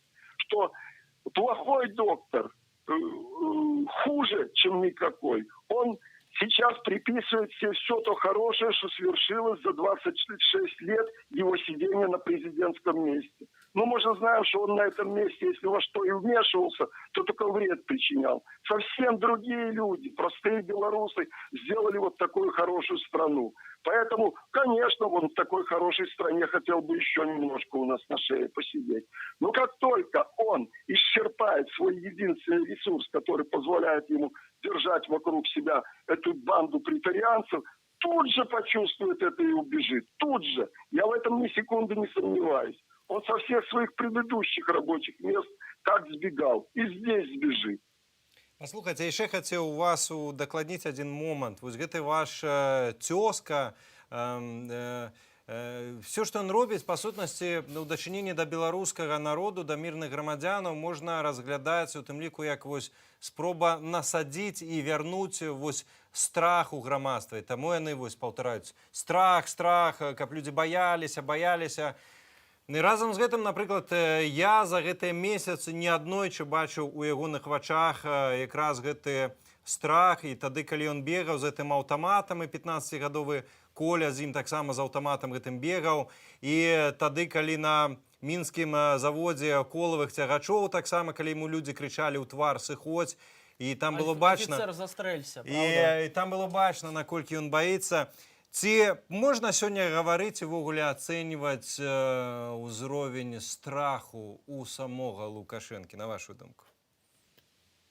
Я думаю, что сегодня он еще раз подтвердил, насколько он боязливое существо. Одна эта вороватая инаугурация показывает все как на ладошке, что перед нами отъявленный трус. И то, что он других пытается именно запугать, считая, что это самое эффективное средство, это потому, что он судит по себе. И несмотря на то, что очень-очень многие люди, в том числе тех, которых сейчас и следы пропали, показывали ему, что они не боятся. И в данном случае сотни тысяч, даже, я думаю, уже миллионы белорусов показали ему, что не боимся. Но он не может понять, как это можно не бояться. Я бы на вашем месте давно бы уже все штаны вымочил. А вы как можете не бояться? Боятся! Просто врут, вот, скрывают, что не боятся. Здесь вот такая вот раскладка. Просто нельзя судить по себе. И ему этого не понять, потому что он плохо себе представляет, какие вообще другие люди бывают, не такие, как он. Спадар Александр, дзякую вам вялікі за размову. Прайшла яна, як па мне, у такім бадзёрам абсалютна тоне, і я не бачу аніводнай прычыны для таго, каб у гэты дзень сумаваць, гледзячы на вось гэта абсалютна жалкую істоту. Дзякую. Так, калі ласка. Абарвалася сувязь. Дякую вам вялікі. Александр Пласкавіцкі быў з намі, былы працаўнік адміністрацыі Лукашэнкі, быў з намі на сувязі. Ну а мы спадарства узгадваем, ось спадар Александр таксама казаў, што Лукашенко паталагічна хлусіць, паталагічна ухіляецца ад любых розных прапановаў, якія робяцца яму, скажем так, у дадзены час, у гэты момант, робіць усё наадварот. І вось давайте узгадаем, што 22 чэрвеня Александр Лукашенко прыязджаў у Берасці, дзе акурат такі абяцаў, сустракаўся з праціўнікамі будаўніцтва акумулятарнага заводу пад абласным цэнтрам. Ён тады паабяцаў правесці рэферэндум аб мэтазгоднасці запуску гэтага прадпрыемства. І ўжо тады можна было зразумець, што Александр Лукашенко таксама схлусіў, бо ніякага рэферэндуму не будзе. Пра гэта стала учора вядома з адказу берасцейскага аблвыканкама, якую атрымаў адзін з актывістаў берасцейскіх Дмітрый Бекалюк. А мы запыталіся ў берасцейцаў, што яны думаюць пра гэта, чаму Александр Лукашенко падмануў берасцейцаў. Давайте послухаем разом. Почему не провести референдум, допустим? Почему, я не понимаю. А что боятся улады? Чего они боятся? Неведомо, сказали, не будет. Я за то, чтобы люди решали, им жить в этом городе, чтобы люди решали, нужно им этот аккумуляторный завод или нет. Должен быть этот завод. Почему так думаете? Он же вредный. Не очень. Я знаю, что в той же самой Европе, да, эти заводы строят в центрах города, не то, что там где-то за На мой взгляд, конечно, референдум можно проводить только по какому-то законному поводу. Если бы завод действительно был построен согласно всех действующих законов, может, и имело бы смысл проводить по нему референдум. А сейчас этот завод, насколько вот я, изучив эту проблему, знаю, он нарушает все мыслимые и немыслимые наши законодательные акты. То есть прежде чем проводить какой-то референдум, надо сначала завод привести в состояние, когда бы он соответствовал нашему действующему законодательству. Считаю, что нужен референдум. Не нужен нам этот завод. Мы привыкли к тому, что власть не исполняет то, что говорит. А что референдум? Что-то кто-то посчитает этот референдум правильно. Мы уже убедились, что не проводится, считает один и тот же человек. Я думаю, що так і буде, і це було з самого початку. Відать, що його не буде ніякого референдуму, тому що вже є директор, який їм володає. І завод буде працювати, і всі ці шкода людей, що 2 роки ходили і вірили у справедливість. У нас її нема. Немає такої відказності за свої слова. Попросту немає. І чоловік не ведає, не то, що не ведає, а чоловік упевнений, що ці він пообіцяв і зробив, ці він не зробив. И ничего не будем ему за это. Давайте сделаем так. Россияне выработали хороший вариант решения таких вопросов. Разберемся с этой политической пандемией после выборов и проведем референдум в Бресте по поводу этого завода. Явно непопулярная вещь. Не для кого, а популярная среди населения. Абсолютно. Сядем, потолкуем, как, где, что. И я с удовольствием запишу себе очко или несколько очков, что внес это предложение на референдум в Бресте, и как народ решит, так и будет. Скорее всего, наверное, будут за то, чтобы его куда-то перенести. Очень трудно в Беларуси компактный перенести куда-то будет этот завод. Скорее всего, его надо будет закрывать. Поэтому давайте вот так и порешим. Это мое президентское решение, мое право. И таким образом мы поступим. Референдум после... Да, после выборов соберемся, соберем хлеб, урожай соберем и проведем. Можно вопрос задать? Дмитрий Бекалюк, который... О, я... Задали, да? Да, Бекалюк слышал. Приятно, Александр Григорьевич. Можно поздороваться еще? Нормальный парень, Спасибо. без маски. Спасибо, молодец. Дима, но мы приняли решение, и общественность решит. Мы просим вашей поддержки, Александр Григорьевич. Не, я буду нейтральную занимать позицию. Я организую референдум, а вы только без гвалта, без шума, определим место, будете звать людей, дебатировать, ну как на выборах.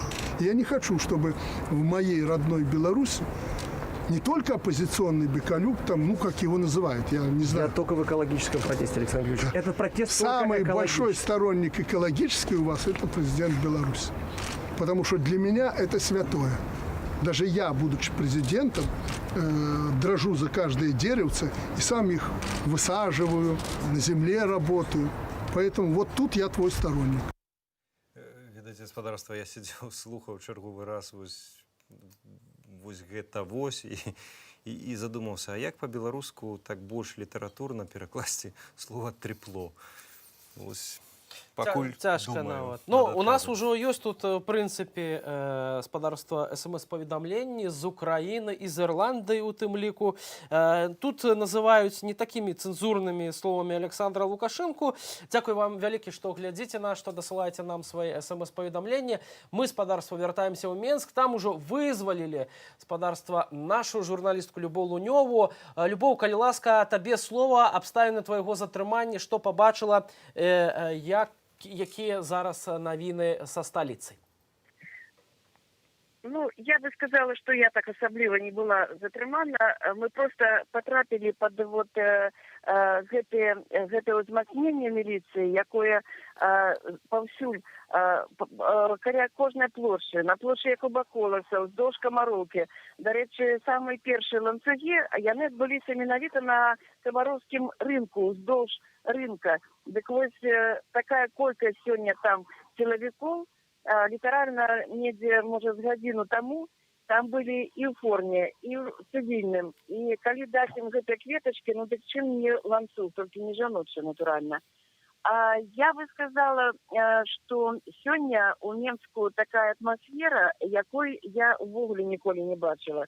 Вось гэтая таемная інаўгурацыя нарадила столькі абурэння, выклікала такую хвалю у народа абурэння, што я ўпершыню бачила, як людзі у краме, хочу нагадаць, што беларусы да такога не схільныя, яны ніколі там нешта услышаць не абмяркоўваюць з незнаёмымі людзьмі, але вось заскочыла ў краму на праспекце каля філармоніі, каб узяць бутэльку вады, і каля касы такая сцена, што людзі просто, все, што стаяць у чарзе, там, чалавек можа 10, адначасова абмяркоўваць, хтосьці кажа, хтосьці адказвае, што як это так. Самыя такія, я б сказала, цэнзурныя выразы, гэта пацук у нары, такая рэакцыя людзей. І яшчэ одна такая прыкмета, якая сведчыць пра тое, што ўсё ж такі, відаць, інаўгурацыя стала такой нечаканасцю не толькі для простага народа. Звычайна, калі ў краіне нейкі там такія афіцыйныя дзяржаўныя святы і калі інаўгурацыя, заўсёды супрацоўнікі міліцыі адзеты як это называецца, па-параднаму. А вось сёння гэтага не было. І тады мы можам зрабіць такую выснову, што рашэнне прымалася абсалютна не проста патаемна, а ў апошні момант. Бо заранее нават міліцыі не сказалі, каб яны прыйшлі як заўсёды, як гэта патрабуе нават і не толькі этыкета, а заканадаўства. Яны мусілі прыйсці сёння заступіць на смену у парадным строі, а гэтага няма. Так што вось такая нечаканасць для ўсіх. Людзі кажуць, што абураюцца кіроўцы. Я адмыслова праехала таксама, каб у гэтай пераканацыі ў цэнтры горада. Перакрываць. Увогуле невядома, для каго перакрываць. Чаму раптам на гарадскі вал нельга праехаць па Кальварыйскай, потым раптам адкрываюць, потым зноў перакрываюць. Паехала па вуліцы Леніна, таксама раптам дзве паласы перакрылі. Кіроўцы абураюцца, там пальцы не паказваюць, на даішнікаў такая нервовая рэакцыя. Людзі вельмі раз'юшаны, бо ніхто ж не ведаў. Ехалі раніцай на працу, і вось як я адзін, мы рабілі апытанку, і людзі кажуць, што спазніліся на працу, таму што ніякіх папярэджанняў. Едзем, тут нельга, пачынаем пераязджаць, направа нельга, зноў тупік, едзем туды, зноў нельга. Уже людзі выходзілі, пачыналі там у голас там высветляць адносіны з даішнікамі. І вось такая сітуацыя, прычым была інаўгурацыя, няхай там таемная, ўжо гэта все ведаем, але дагэтуль, вось на гэты момант я адмыслова адтуль з цэнтра горада пераехала ў Серабранку, дзе таксама ладзіліся ланцугі паглядзець. Таксама тут узмацненне, шмат экіпажаў ДАІ, но мы ўжо ведаем, што ДАІ гэта зусім не бяспека руху цяпер у нас, а яны проста, як у народзе кажуць, стукаюць у міліцыю, каб те пад'язджалі на аўтазаках і забіралі людзей. Так вось даішнікі аж 3 экіпажамі пільнуюць, каб людзі не выйшлі на той лацуг. Відаць, у них ёсць нейкая інфармацыя, ці яны проста баяцца, што вось так народ зноў стыхійна выйдзе выказаць сваё абурэнне. Мы яшчэ не ведаем, што будзе ўвечары, але атмасфера накаляецца, я бы так сказала. Людзі абмяркоўваюць не толькі ў соцсетках, так што паглядзім, які будуць падзеі. Дарэчы, на свае ўласныя вочы бачыла, як нехта запусціў дрон вось каля магазина, можна сказаць, я не ведаю, ці ён зараз так называецца падарункі на вуліцы Якуба Колеса, з таким вялікім червоно-белым сцягам дрон заляцеў у двор, і бачыла, хто бачыў з кіроўцаў, сігналю, некаторыя пачыналі азірацца, чаму сігналіць, і кіроўцы паказвалі ўверх, у неба, глядзіце, там на сцяг, і людзі сігналілі. Так што такая рэакцыя, то есть народ зноў аб'ядноўваецца ў такім вось сваім абурэнні. Пачакаем вечара. Можа, яшчэ нешта будзе цікавае да таго дня. Будем сачыць, канешне, з падрабязнасцямі святочнай у птушачках атмасферы са сталіцы. У нас была Любоў Лунёва і спадарства крышачку гумару. Мы маем смс-паведамленне ад нашага гледача Романа. Саша, возле тебя плохо пахнет. Ты случайно не обделался, а может ты слегка поддал тихо, как и твоя инаугурация? Позорник, кто ж тебе поверит? Бандит ты, а не президент, живе Беларусь. Ты ведаеш, у мяне, дарэчы, вось я сидзеў зараз і слухаў Любу, і у мяне вось такая думка з'явілася ў галаве. А хто насамрэч у каго знаходзіцца ў аблозе? З аднаго боку, ну, здаецца, сілавікі выстаўляюць гэтыя агароджы, там бегаюць, хапаюць людзей, там штосьці яшчэ шубуршаць, а з іншага боку, а яны ўсе хаваюць твары. А з іншага боку, яны дадому баяцца хадзіць і ходзяць па прыцемках. І тут яшчэ такое пытаннічка з'яўляецца, хто ад каго зараз бегае і хаваецца. Напэўна ж, сапраўды разумеюць, што яны ў меншыні, у адрозненні ад бальшыні. Ну ідзе ж тады электарат Александра Рыгоровича, які мусіў бы сёння выйсці. Дзе тыя 80%? Бачым, што усміхаліся сёння на гэтай інаўгурацыі хіба што толькі Лідзія Ярмошына і сам Александр Лукашенко, калі атрымліваў вось гэты букет кветак, так, ад старшыні ЦВК. Прилетела з Калінінграда? На момант прилетела, чаму б не паўсміхацца? Павіншаваць. Разам тым спадарства шмат чаго ўжо адбылося. Падаецца, 46 дзён толькі мінула пасля прэзідэнцкіх выбараў, так, а нібыта мы ўжо пражылі цэлае жыццё. І вось Александр Лукашенко таксама цэлае жыццё пражыў за гэтыя некалькі тыдняў. Пасля 9 жніўня ягоны шлях ад 9 жніўня да сённяшняга дня. Давайте прасочым разам.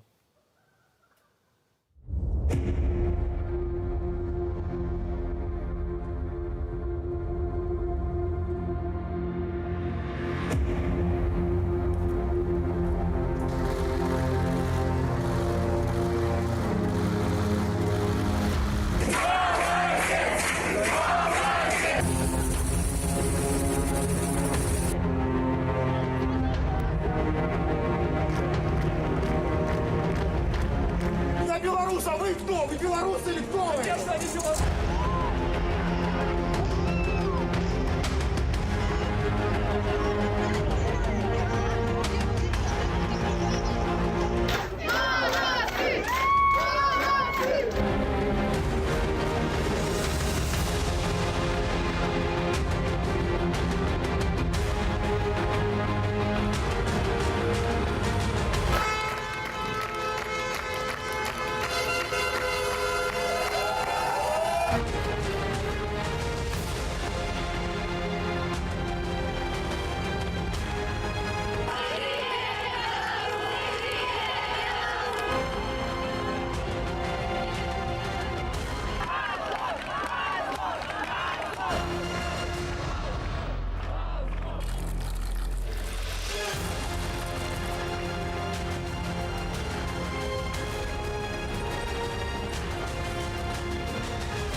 Это народ пришел к этому.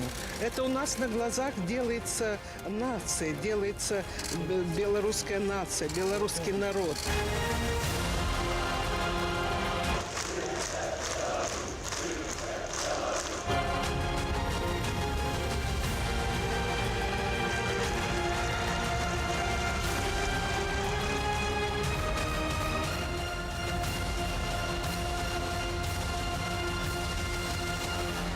Сегодня я горжусь, что я белорус, принадлежу к белорусскому народу.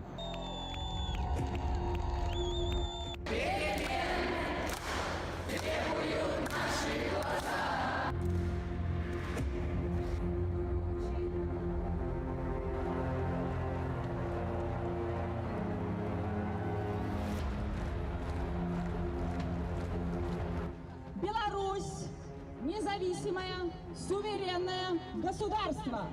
Суверенитет Беларуси не предмет торговли или обсуждения.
Ну, вось такі шлях прайшлі беларусы за гэтыя 40 з крыху больш за 40 дзён, таксама Александр Лукашенко.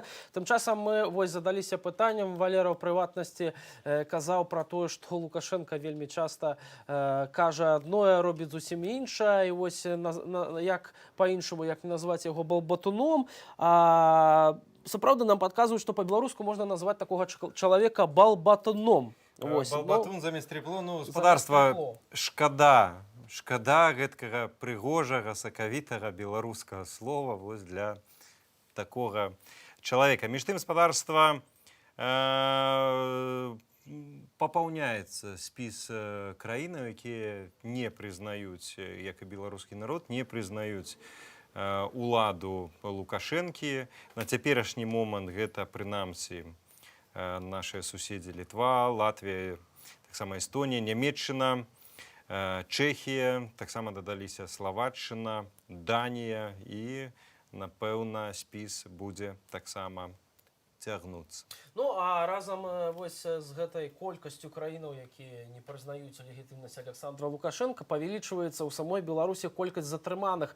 У сённяшні дзень інфармацыя пастаянна абнаўляецца. Нагадаю, што больш дакладная колькасць затрыманых можна пабачыць на старонцы праваабарончага цэнтра «Вясна». А вось, прынамсі, сёння, напрыклад, мы, журналісты, заўважылі, што хтосьці падышоў да Палацу Незалежнасці з плакатам «Саша, забяры працоўную». Гэта жыхарка Менска Тацяна Джавадова. Паведамляецца, што яе таксама затрымалі. Затрымалі журналіста ТАСС Артёма Попова. Яго даставілі ў цэнтральны РУС Менску, аднак адпусцілі пасля 3 гадзін праверкі. А ў Магілёве супрацоўнікі міліцыі затрымалі галоўнага рэдактара сайту Шэстэві Бівай Дзмітрыя Салаўёва. Прычына затрымання пакуль невядомая. У Віцебску ж падчас апытання жыхароў затрымалі журналіста Віталя Скрыля і аператара. Падышоў супрацоўнік аддзелу міліцыі Кастрычніцкага раёну і паведаміў, што Скрыля шукаюць. Як аказалася, у дачыненні журналіста распачалі адразу 3 адміністрацыйныя справы за ўдзел у вулічных акцыях 6, 13 і 20 верасня. Ну, ўжо з раніцы мы, гаспадарства, з вами паведамляе пра тое, што распачалі крымінальную справу у межах артыкулу, які з'явіўся на сайце выдання «Нашая Ніва», і галоўны рэдактар гэтага выдання Ягор Марціновіч, на жаль, змешчаны ў ізалятар паводле справы, якая расследуецца, 188 артыкул «Паклёп». Такія падрабязнасці. Ёсць ось такое таксама паведамленне пра тое, што ёсць падозранне, што у Лукашэнкі здарыўся, магчыма, інсульт. Ну, вось ёсць такое паведамленне таксама. Пакуль не ведаем. Канешне ж, гэта інфармацыя будзе правярацца. А мы, гаспадарства, перадаем слово нашай калезе Дзіяне Радкевіч, якая з птушынага палёту, з вышынім птушынага палёту, так мне падказвае рэдактар, каля стэла, назірае над тым, што адбываецца ў сталіцы. Калі ласка, Дзіяна, табе слова. Усе апошнія падрабязнасці ўжо можна пачуць хутка.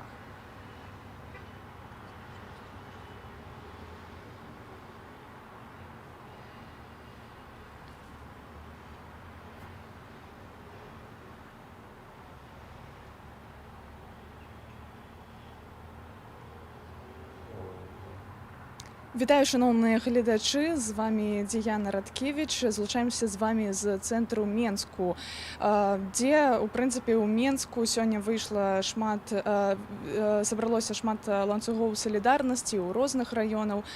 З той нагоди, що сьогодні відбулася тайна, можна сказати, інаугурація Лукашенки, про яку не було відомо загадя. Правда, люди були, у принципі, готові вийти на вулиці, бо з'явилося повідомлення ще вчора на телеграм-каналі Нехта про те, що інаугурація може відбутися сьогодні, 23 вересня, ці, магчыма, на виходних. Тому некоторі люди, здається, були готові до того, щоб вийти на вулиці, протестувати. Гэта бачно так само по тим, як оперативно вони зібралися.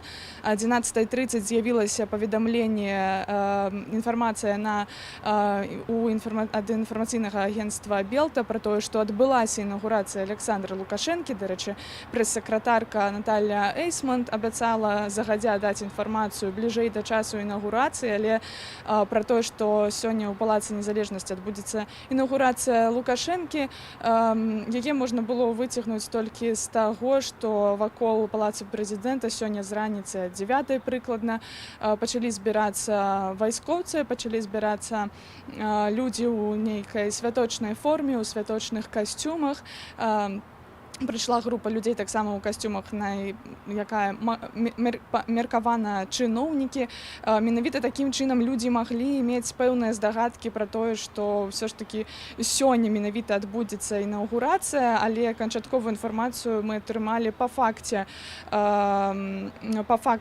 ўжо таго, што мерапрыемства адбылося ад Белты, што, безумоўна, абурыла людзей. Вельмі хутка сабраліся, ўжо 12-й стаялі ланцугі салідарнасці ў Малінаўцы, на Уручы. Таксама пазней выйшлі на праспект Незалежнасці, які, дарэчы, сёння перакрывалі, каб акурат, як і праспект Пераможцаў, каля якога мы зараз знаходзімся, каб праехаў картэж Александра Лукашэнкі. Ужо ён пакінуў Палац Незалежнасці. Безумоўна, нядоўга трэба было чакаць і на пэўную рэакцыю ад захаду. Ужо нелегітымным прызналі Лукашэнку Латвія, Літва, Чэхія, Нямецчына, Эстонія і таксама Данія. Спрабавалі таксама каментар пэўны атрымаць у Крамля, пакуль што па апошніх інфармацыях толькі Крэмль паведаміў, што, магчыма, Пуцін будзе тэлефанаваць Лукашэнку, каб павіншаваць яго з прыняццем паўнамоцтваў, але пэўнага разгорнутага каментара мы не атрымалі. Таксама, безумоўна, Святлана Ціханаўская выказалася пра нелегітымнасць улады Лукашэнкі і рэзка выказаўся таксама наконт таго, што сёння адбылося, наконт вось гэтай таямнічай інаўгурацыі Павел Латушка. Пакуль што бачым, што праспект Пераможцаў адкрыты, але ведаем, што пад вечар, што таксама магла я выцягнуць з пэўных тэлеграм-чатаў раённых у Менску, што людзі пачнуць збірацца пад вечар. Ёсць такія планы, людзей выходзіць у цэнтрам, у тым ліку гэта такім пунктам збора можа стаць стэла, як гэта было ўжо не раз. Дзякуй, студыя.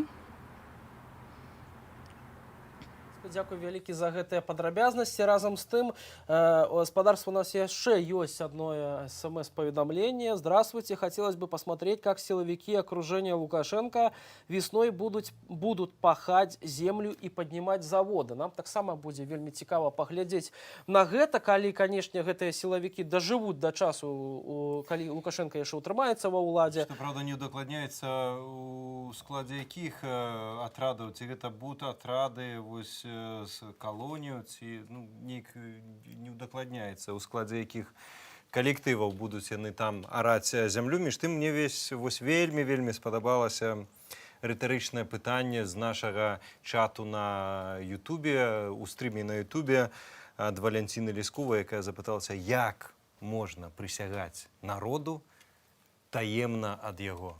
Супер пытанне, гэта сапраўды так. Пры тым, што улада у нас належыць, згодна з Канстытуцыяй, менавіта толькі народу, што, правда, сама Александр Лукашенко пакуль гэтага за 26 гадоў і не зразумеў. Гаспадарства, нашу трансляцыю на Ютубе зараз праглядае ажно 12 700 гледачоў. Заклікаем распаўсюджваць гэта відэо ў сацыяльных сетках, таксама ставіць нам лайкі дагары. Гэта дазволіць працягваць нашы эфіры на больш шырокую аўдыторыю, бо гэтыя трансляцыю зможа пабачыць як мага больш людзей, і калі яна трапіць у тренды Ютубу. Таксама гаспадарства сёння ўжо і Діана Радкевіч, і мы з вами з Валерай казалі пра міжнародную рэакцыю, сапраўды не прызнае весь свет амаль што Александра Лукашэнкі, апроч самога Крамля. Мы таксама паразмаўлялі з старшынёй дэлегацыі еўрапейскага парламенту па сувязях з Беларуссю Робертам Бедранем. Вашай увазе гэтая размова акурат такі па бягучых падзеях па інаўгурацыі сённяшняй. Ужо зараз вашай увазе гэтая размова. Спадар Роберт, добрый дзень. Ці вы бачылі сённяшнюю патаемную інаўгурацыю? Як бы вы маглі пракаментаваць дзеянні Александра Лукашэнкі? To jest tchórz oczywiście. Łukaszenka jest tchórzem, który... Гэта баязлівец, вядома. Лукашенко баязлівец, які баіцца сутыкнуцца з беларускім грамадствам. Бо ведае, што грамадства больш яго не прымае, што ён страціў легітымнасць кіравання, што ён не ёсць абраным прэзідэнтам. Таму ён і робіць такія жэсты, патаемна, у цемры, як сапраўдны палахлівец. Гэта паказвае, наколькі моцна упаў Лукашенко, як ён баіцца грамадства. Сёння на самой справе Пуцін мае рэальную ўладу над Беларуссю. Гэта, безумоўна, больш небяспечна для Беларусі, ды паказвае, наколькі складаная сітуацыя ў гэтай краіне. Але таксама паказвае, што Лукашенко ўсё страціў і застаўся адзін, і нават такая падзея, як інаўгурацыя, робіцца прыхавана і цалкам баязліва. Усе чакалі, што тэрмін ягоных паўнамоцтваў скончыцца 5 лістапада. Гэта казалі і прадстаўнікі Еўразвязу і шэрагу іншых краінаў Захаду. Але гэты дзень канца папярэдняга тэрміну Лукашэнкі наступіў сёння. У сувязі з гэтым, якая будзе рэакцыя Еўрапарламенту і Еўразвязу?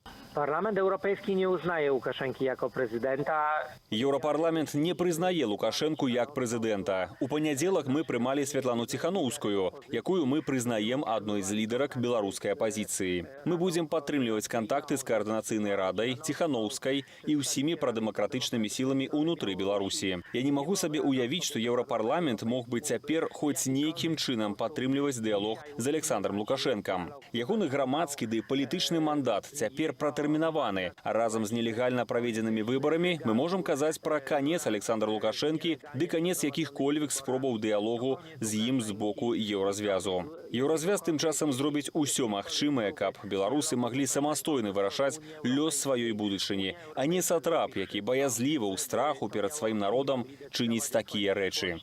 A nie satrapa, który w sposób tchórzowski z lęku przed swoim własnym narodem robi tego typu rzeczy. Ці правільна я разумею, што калі гэта канец дыялогу з Лукашэнкам, то гэта адначасова і канец для праграмаў фінансавага падтрымання Беларусі з боку еўрапейскіх структураў, што вяліся ў супрацы з афіцыйнымі ўладамі, такіх як, напрыклад, мадэрнізацыя інфраструктуры, фінансавага сектару, транспамежнай супрацы, ну і шмат яшчэ якіх. Parlament Europejski w swojej rezolucji jasno przyjął kryteria. Te kryteria mówią, że... Еўрапарламент у сваёй рэзалюцыі вызначыў празрыстыя крытэрыі. І гэтыя крытэрыі паказваюць, што ўсе фінансы Еўразвязу, прызначаныя для Беларусі, павінны накіроўвацца грамадзянскай супольнасці Беларусі, узмацняць яе і ніякім чынам не ўзмацняць рэжым Лукашэнкі. Цяпер фармуецца новая палітыка ў дачыненні Беларусі, таму што папярэдняя палітыка крытычнага ўцягвання не апраўдала сябе. Спроба адкрытага дыялогу з Александром Лукашэнкам была наіўнай, і яна будзе перагледжаная такім чынам, каб яшчэ большая дапамога ішла на падтрыманне грамадзянскай супольнасці ў Беларусі. І мы, як еўрадэпутаты, будзем гэта пільнаваць, так што дапамогі будзе больш, і ні адзін еўра адтуль не трапіць у Лукашэнкавы рукі. Będziemy pilnowali, więc wsparcie ze strony Unii Europejskiej będzie jeszcze większe niż do tej pory, ale ani jedno euro nie trafi w ręce Łukaszenki. Дзякуй вялікі за гэтую размову.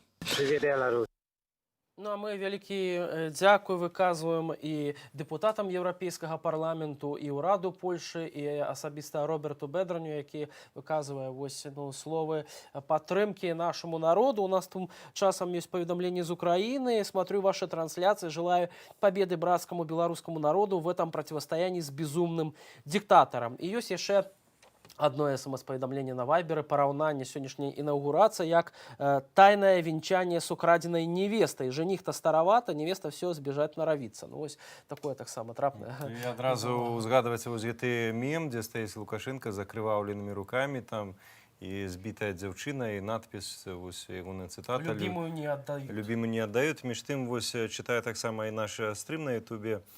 Карыстальнік Йогімо піша: «Ради детей пойду.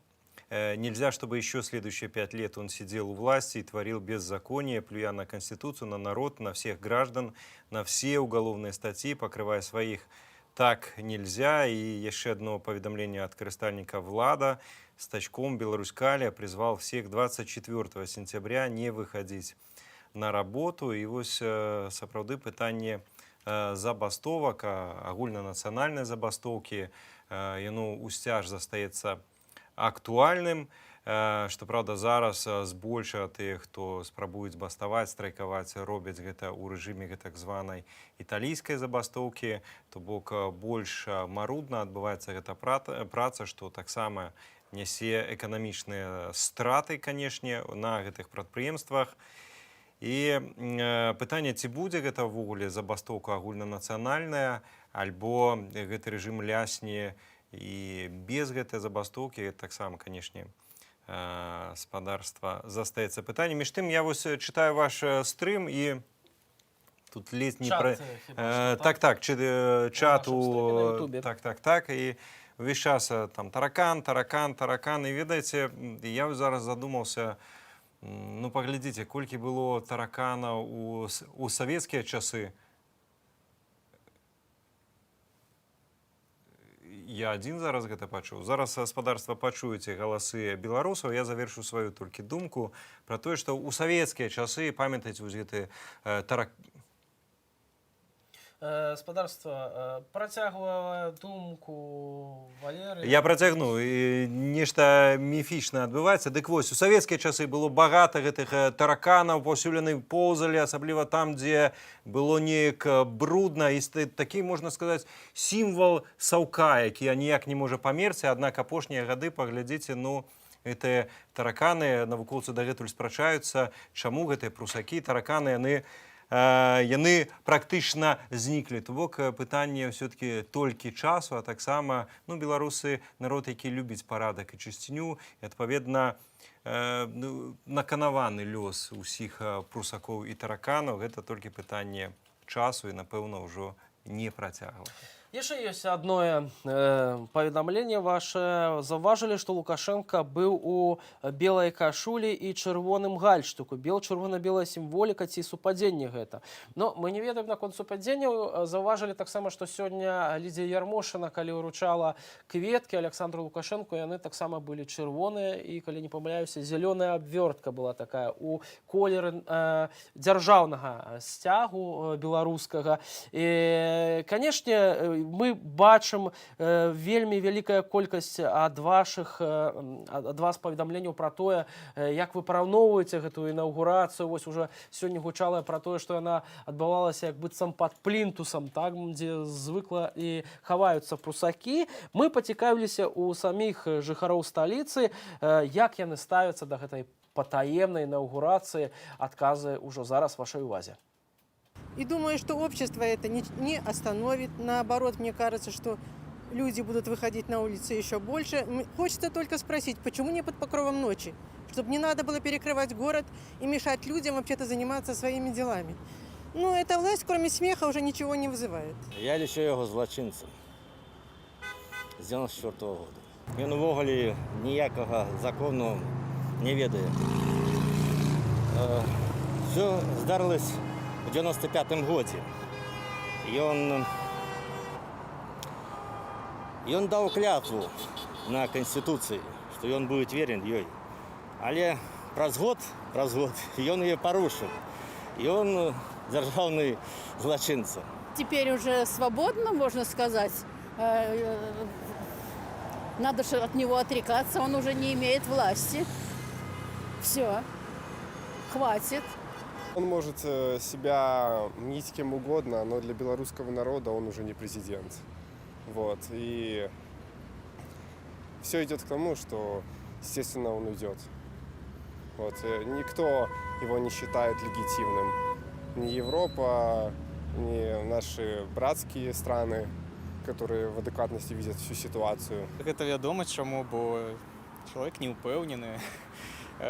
Мабуть, сподівався, що так буде не лепей для його, лепей для підтримки тих людей, які його підтримують. Ну, тут складно нечто комментовать. В любом случае, если бы он это не тайно проводил, то люди вышли бы и стояли под дворцом, несмотря ни на что. Вопрос, что будет сегодня вечером, потому что люди выйдут 100%. Я думаю, что даже сторонники Лукашенко не оценили это в положительном ключе, потому что все-таки инаугурация – это праздник, если президент выбран и поддерживается народом.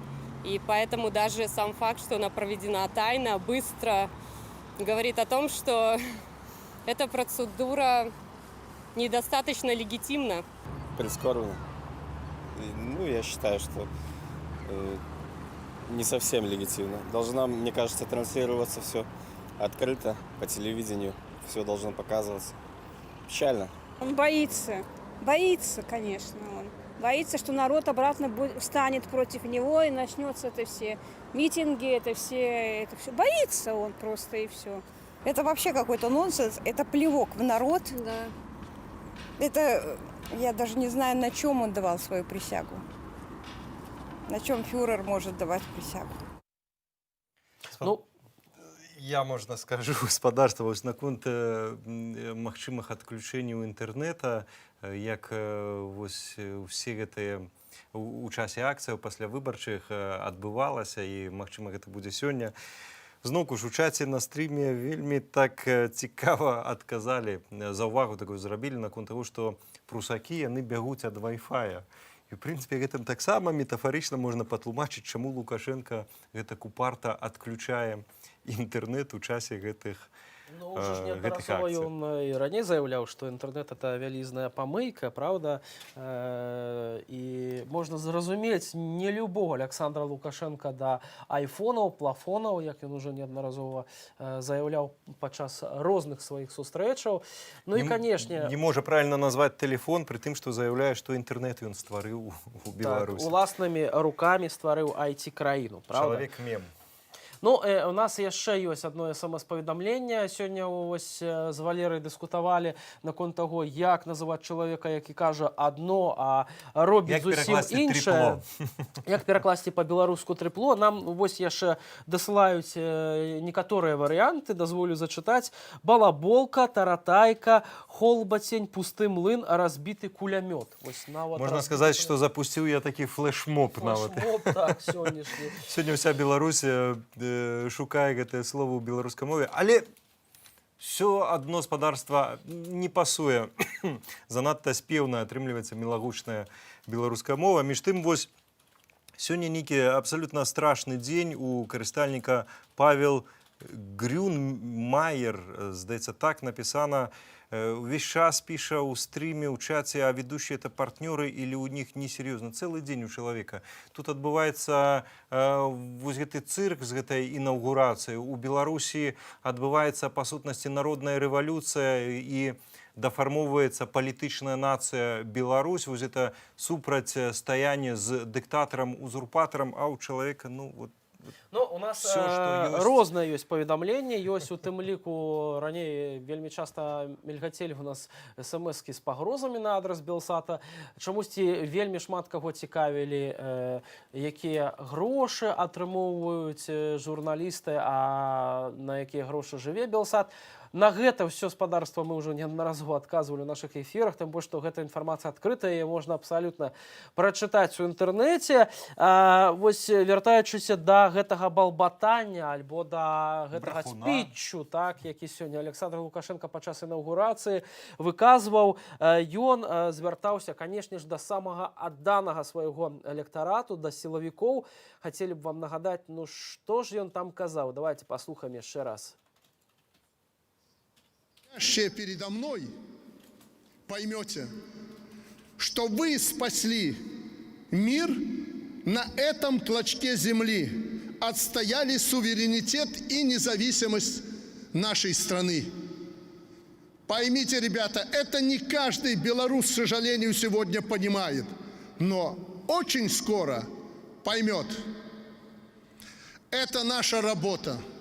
Мы должны были сделать эту работу. И мы ее сделали. Нас пробовали на прочность, пытались разжечь вражду и ненависть, разделить страну и посеять хаос. Не вышло и не выйдет. В этих сложных условиях система обеспечения национальной безопасности выстояла и на деле доказала свою эффективность, готовность к отражению любых рисков, вызовов и угроз. Ну, падаецца, гэта мы ўжо ўсё неаднаразова раней чулі, нейкія вызовы, нейкія патаемная вайна, нейкія ворагі, якія фактычна атачылі Беларусь. Насамрэч, ворага ў першую чаргу Александр Лукашенко бачыць у сваім уласным народзе. Спадарства, ну, флешмоб не спыняецца. Такое адчуванне, што ўсё, агульнанацыянальная кампанія ідзе па пошуку беларускага адпаведніка. Ну вось пакуль што ў маім асабістым топе гэта Ольга Валенцюкевич, гэта прапанова слова брахло, таксама Алла Пашковская, гэта пустабрэх, і я ведаю, што табе таксама даслалі. Так, быў абсалютна такі арыгінальны адпаведнік. Можа, трындзюк, пытаюцца ў нас нашы гледачы. Кожны абірае самое вызначэнне таму спічу, які тыражуе Александр Лукашенко кожны раз падчас такіх выступаў. Ну, а звяртаючыся вось да гэтага звароту, да сілавікоў, напярэдадні інаўгурацыі Святлана Тихановская таксама звярнулася да силовиков. Давайте послушаем, что она сказала на этот раз. Несколько дней назад, представляя нового генерального прокурора, бывший президент Беларуси прямо призвал окружающих его людей в погонах к нарушению закона. Реальное беззаконие в стране мы видим уже не первый месяц. А теперь он недвусмысленно и под запись говорит, что сейчас якобы не до закона. Он давно выдает свою войну с белорусами за войну то с чехами, то с поляками, то с космическими американцами. Он понимает, что нелегитимен, и сохранить власть можно только нарушая закон, и пробует цепляться за эту власть вашими руками. Но спросите себя, готовы ли вы приступать закон в его личных интересах? Верите ли вы в то, что закон уже не вернуть, и отвечать за преступления не придется никогда? Планировали вы в самом деле служить только одному человеку? Или все-таки вы хотели служить стране, белорусскому народу? Именно народ является главным источником власти и неизбежно вернет в страну закон. Не дайте замарать себя кровью. Не дайте впутать себя в чужие преступления, большие и маленькие. Не только ради белорусов, которые продолжают отстаивать свои права на свободу, на честные выборы, на законность, на само право жить в своей независимой стране, но и ради себя. Незаконные аресты и удержание под стражей – это преступление. Несправедливый суд и лжесвидетельство – это преступление. Увольнение или отчисление из вузов, любые иные формы давления за политическую позицию – это преступление. Нереагирование на преступление должным образом – это тоже нарушение закона. Мы понимаем, что многие из чиновников и силовиков сейчас такие же жертвы режима, как и простые граждане Беларуси. Вас обманывают, вам угрожают, вас запугивают. Но стать преступником – это, поверьте, куда страшнее и имеет куда более серьезные последствия. Не позволяйте себя использовать. Не губите свою жизнь и карьеру. Ни в коем случае не стоит идти на преступления и нечестные действия по отношению к вашим согражданам, даже если вынуждает начальство. Увольнение далеко не худший выход. Бывают ситуации, когда по-настоящему офицерский поступок – это перестать на время быть офицером. Во-первых, стране совсем скоро понадобятся честные чиновники, офицеры, служащие различных государственных служб и органов. Лучшие позиции в госорганах белорусский народ, конечно же, доверит тем, кто был вместе с ним в трудный час. А во-вторых, несправедливо уволенным за гражданскую позицию помогают сами белорусы, Фонд солидарности, проект «Честные люди» и другие. Я уже говорила и готова повторить. В Беларуси уйдут в прошлое практики, с помощью которых система пытается превращать служащих в рабов. Не будет обязательной отработки после обучения. Не придется платить штрафы за расторжение контрактов, которыми держат некоторых из вас. Все, кто был уволен или был вынужден уволиться, будут восстановлены с сохранением непрерывности стажа и выслуги. Тем, кто отказался совершать преступления против общества, будут обязательно сохранены или возвращены все положенные им социальные гарантии.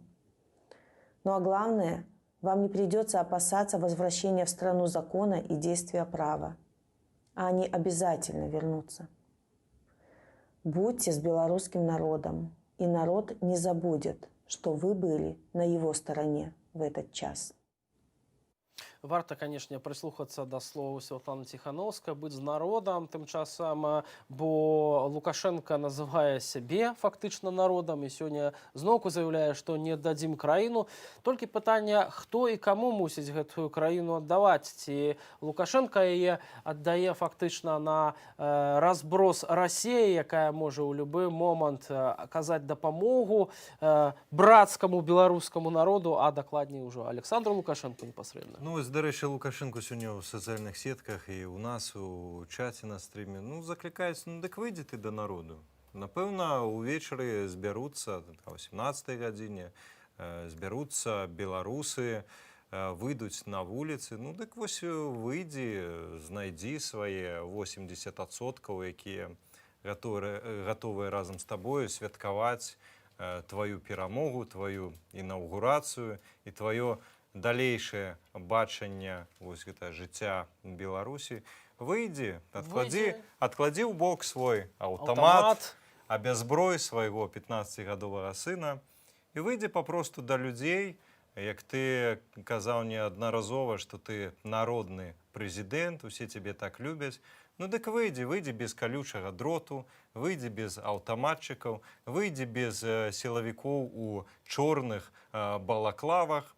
Давай, выйдзі, пакажы, наколькі ты смелы, наколькі ты не крыса, як ты называў беларусаў, якія вось як крысы, як пацукі разбегліся. Выйдзі, цябе будуць усе, напэўна, чакаць. Ну, адзінае, што, напэўна, Лукашенко не лічыць патрэбным не тое, што выходзіць, а нават звяртацца да беларускага народу якім-кольвічым спосабам. Праз каардынацыйную раду, праз тэлебачанне дзяржаўнае. Ён ужо заяўляў неаднаразова, што ніякага дыялогу не будзе. Бо не прызнае гэтых людзей і нават не ведае іх. Вось нават такія ў нас ёсць. Спадарства, канешне, сёння запланаваныя акцыі шэрагам тэлеграм-каналаў у сувязі з гэтай інаўгурацыяй. Яны распачнуцца планавана о 18-й гадзіне. Белсат вельмі уважліва будзе сачыць за гэтымі падзеямі, таму заставайцеся, калі ласка, з намі. Зараз на дадзеную хвіліну я бачу, што нас праглядае больш за 16,5 тысяч гледачоў. Ставце лайкі дагары, палец угару на нашым YouTube-канале, распаўсюджвайце наше відэо ў сацыяльных сетках, каб яго магло як мага больш паглядзець людзей.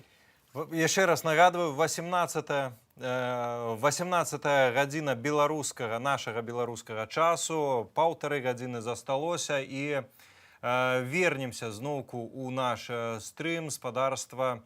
Заставайцеся з Белсатам, ну і будьце адзін з адным. Беларускі народ сёння як ніколі адзіны. І, канешне ж, жыве Беларусь!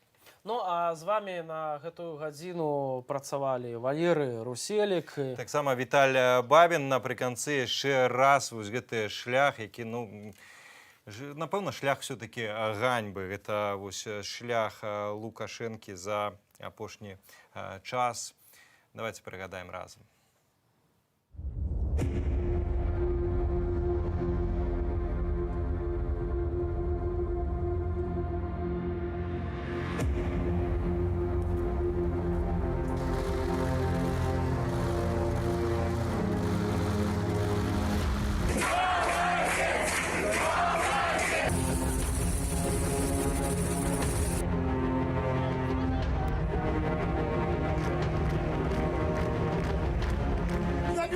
Вы кто? Вы белорусы или кто вы?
Это народ пришел к этому.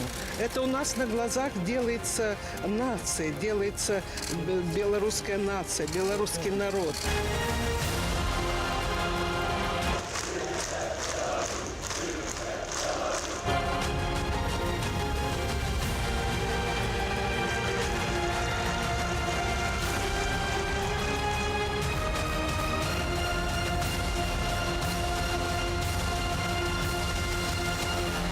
Сегодня я горжусь, что я белорус, принадлежу к белорусскому народу.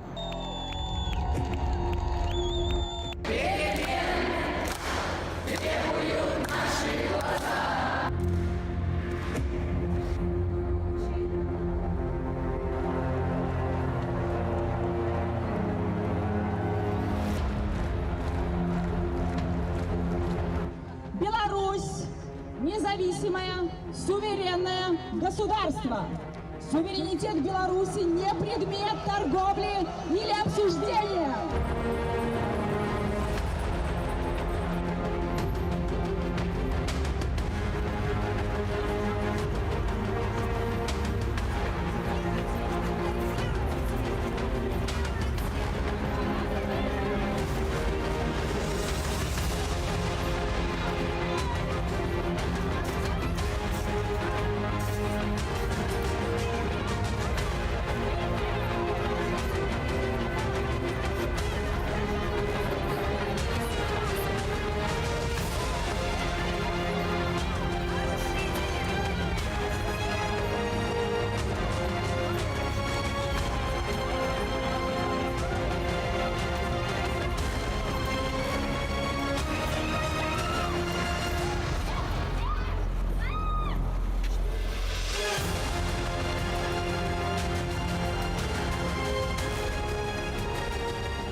Числа, когда он уходил.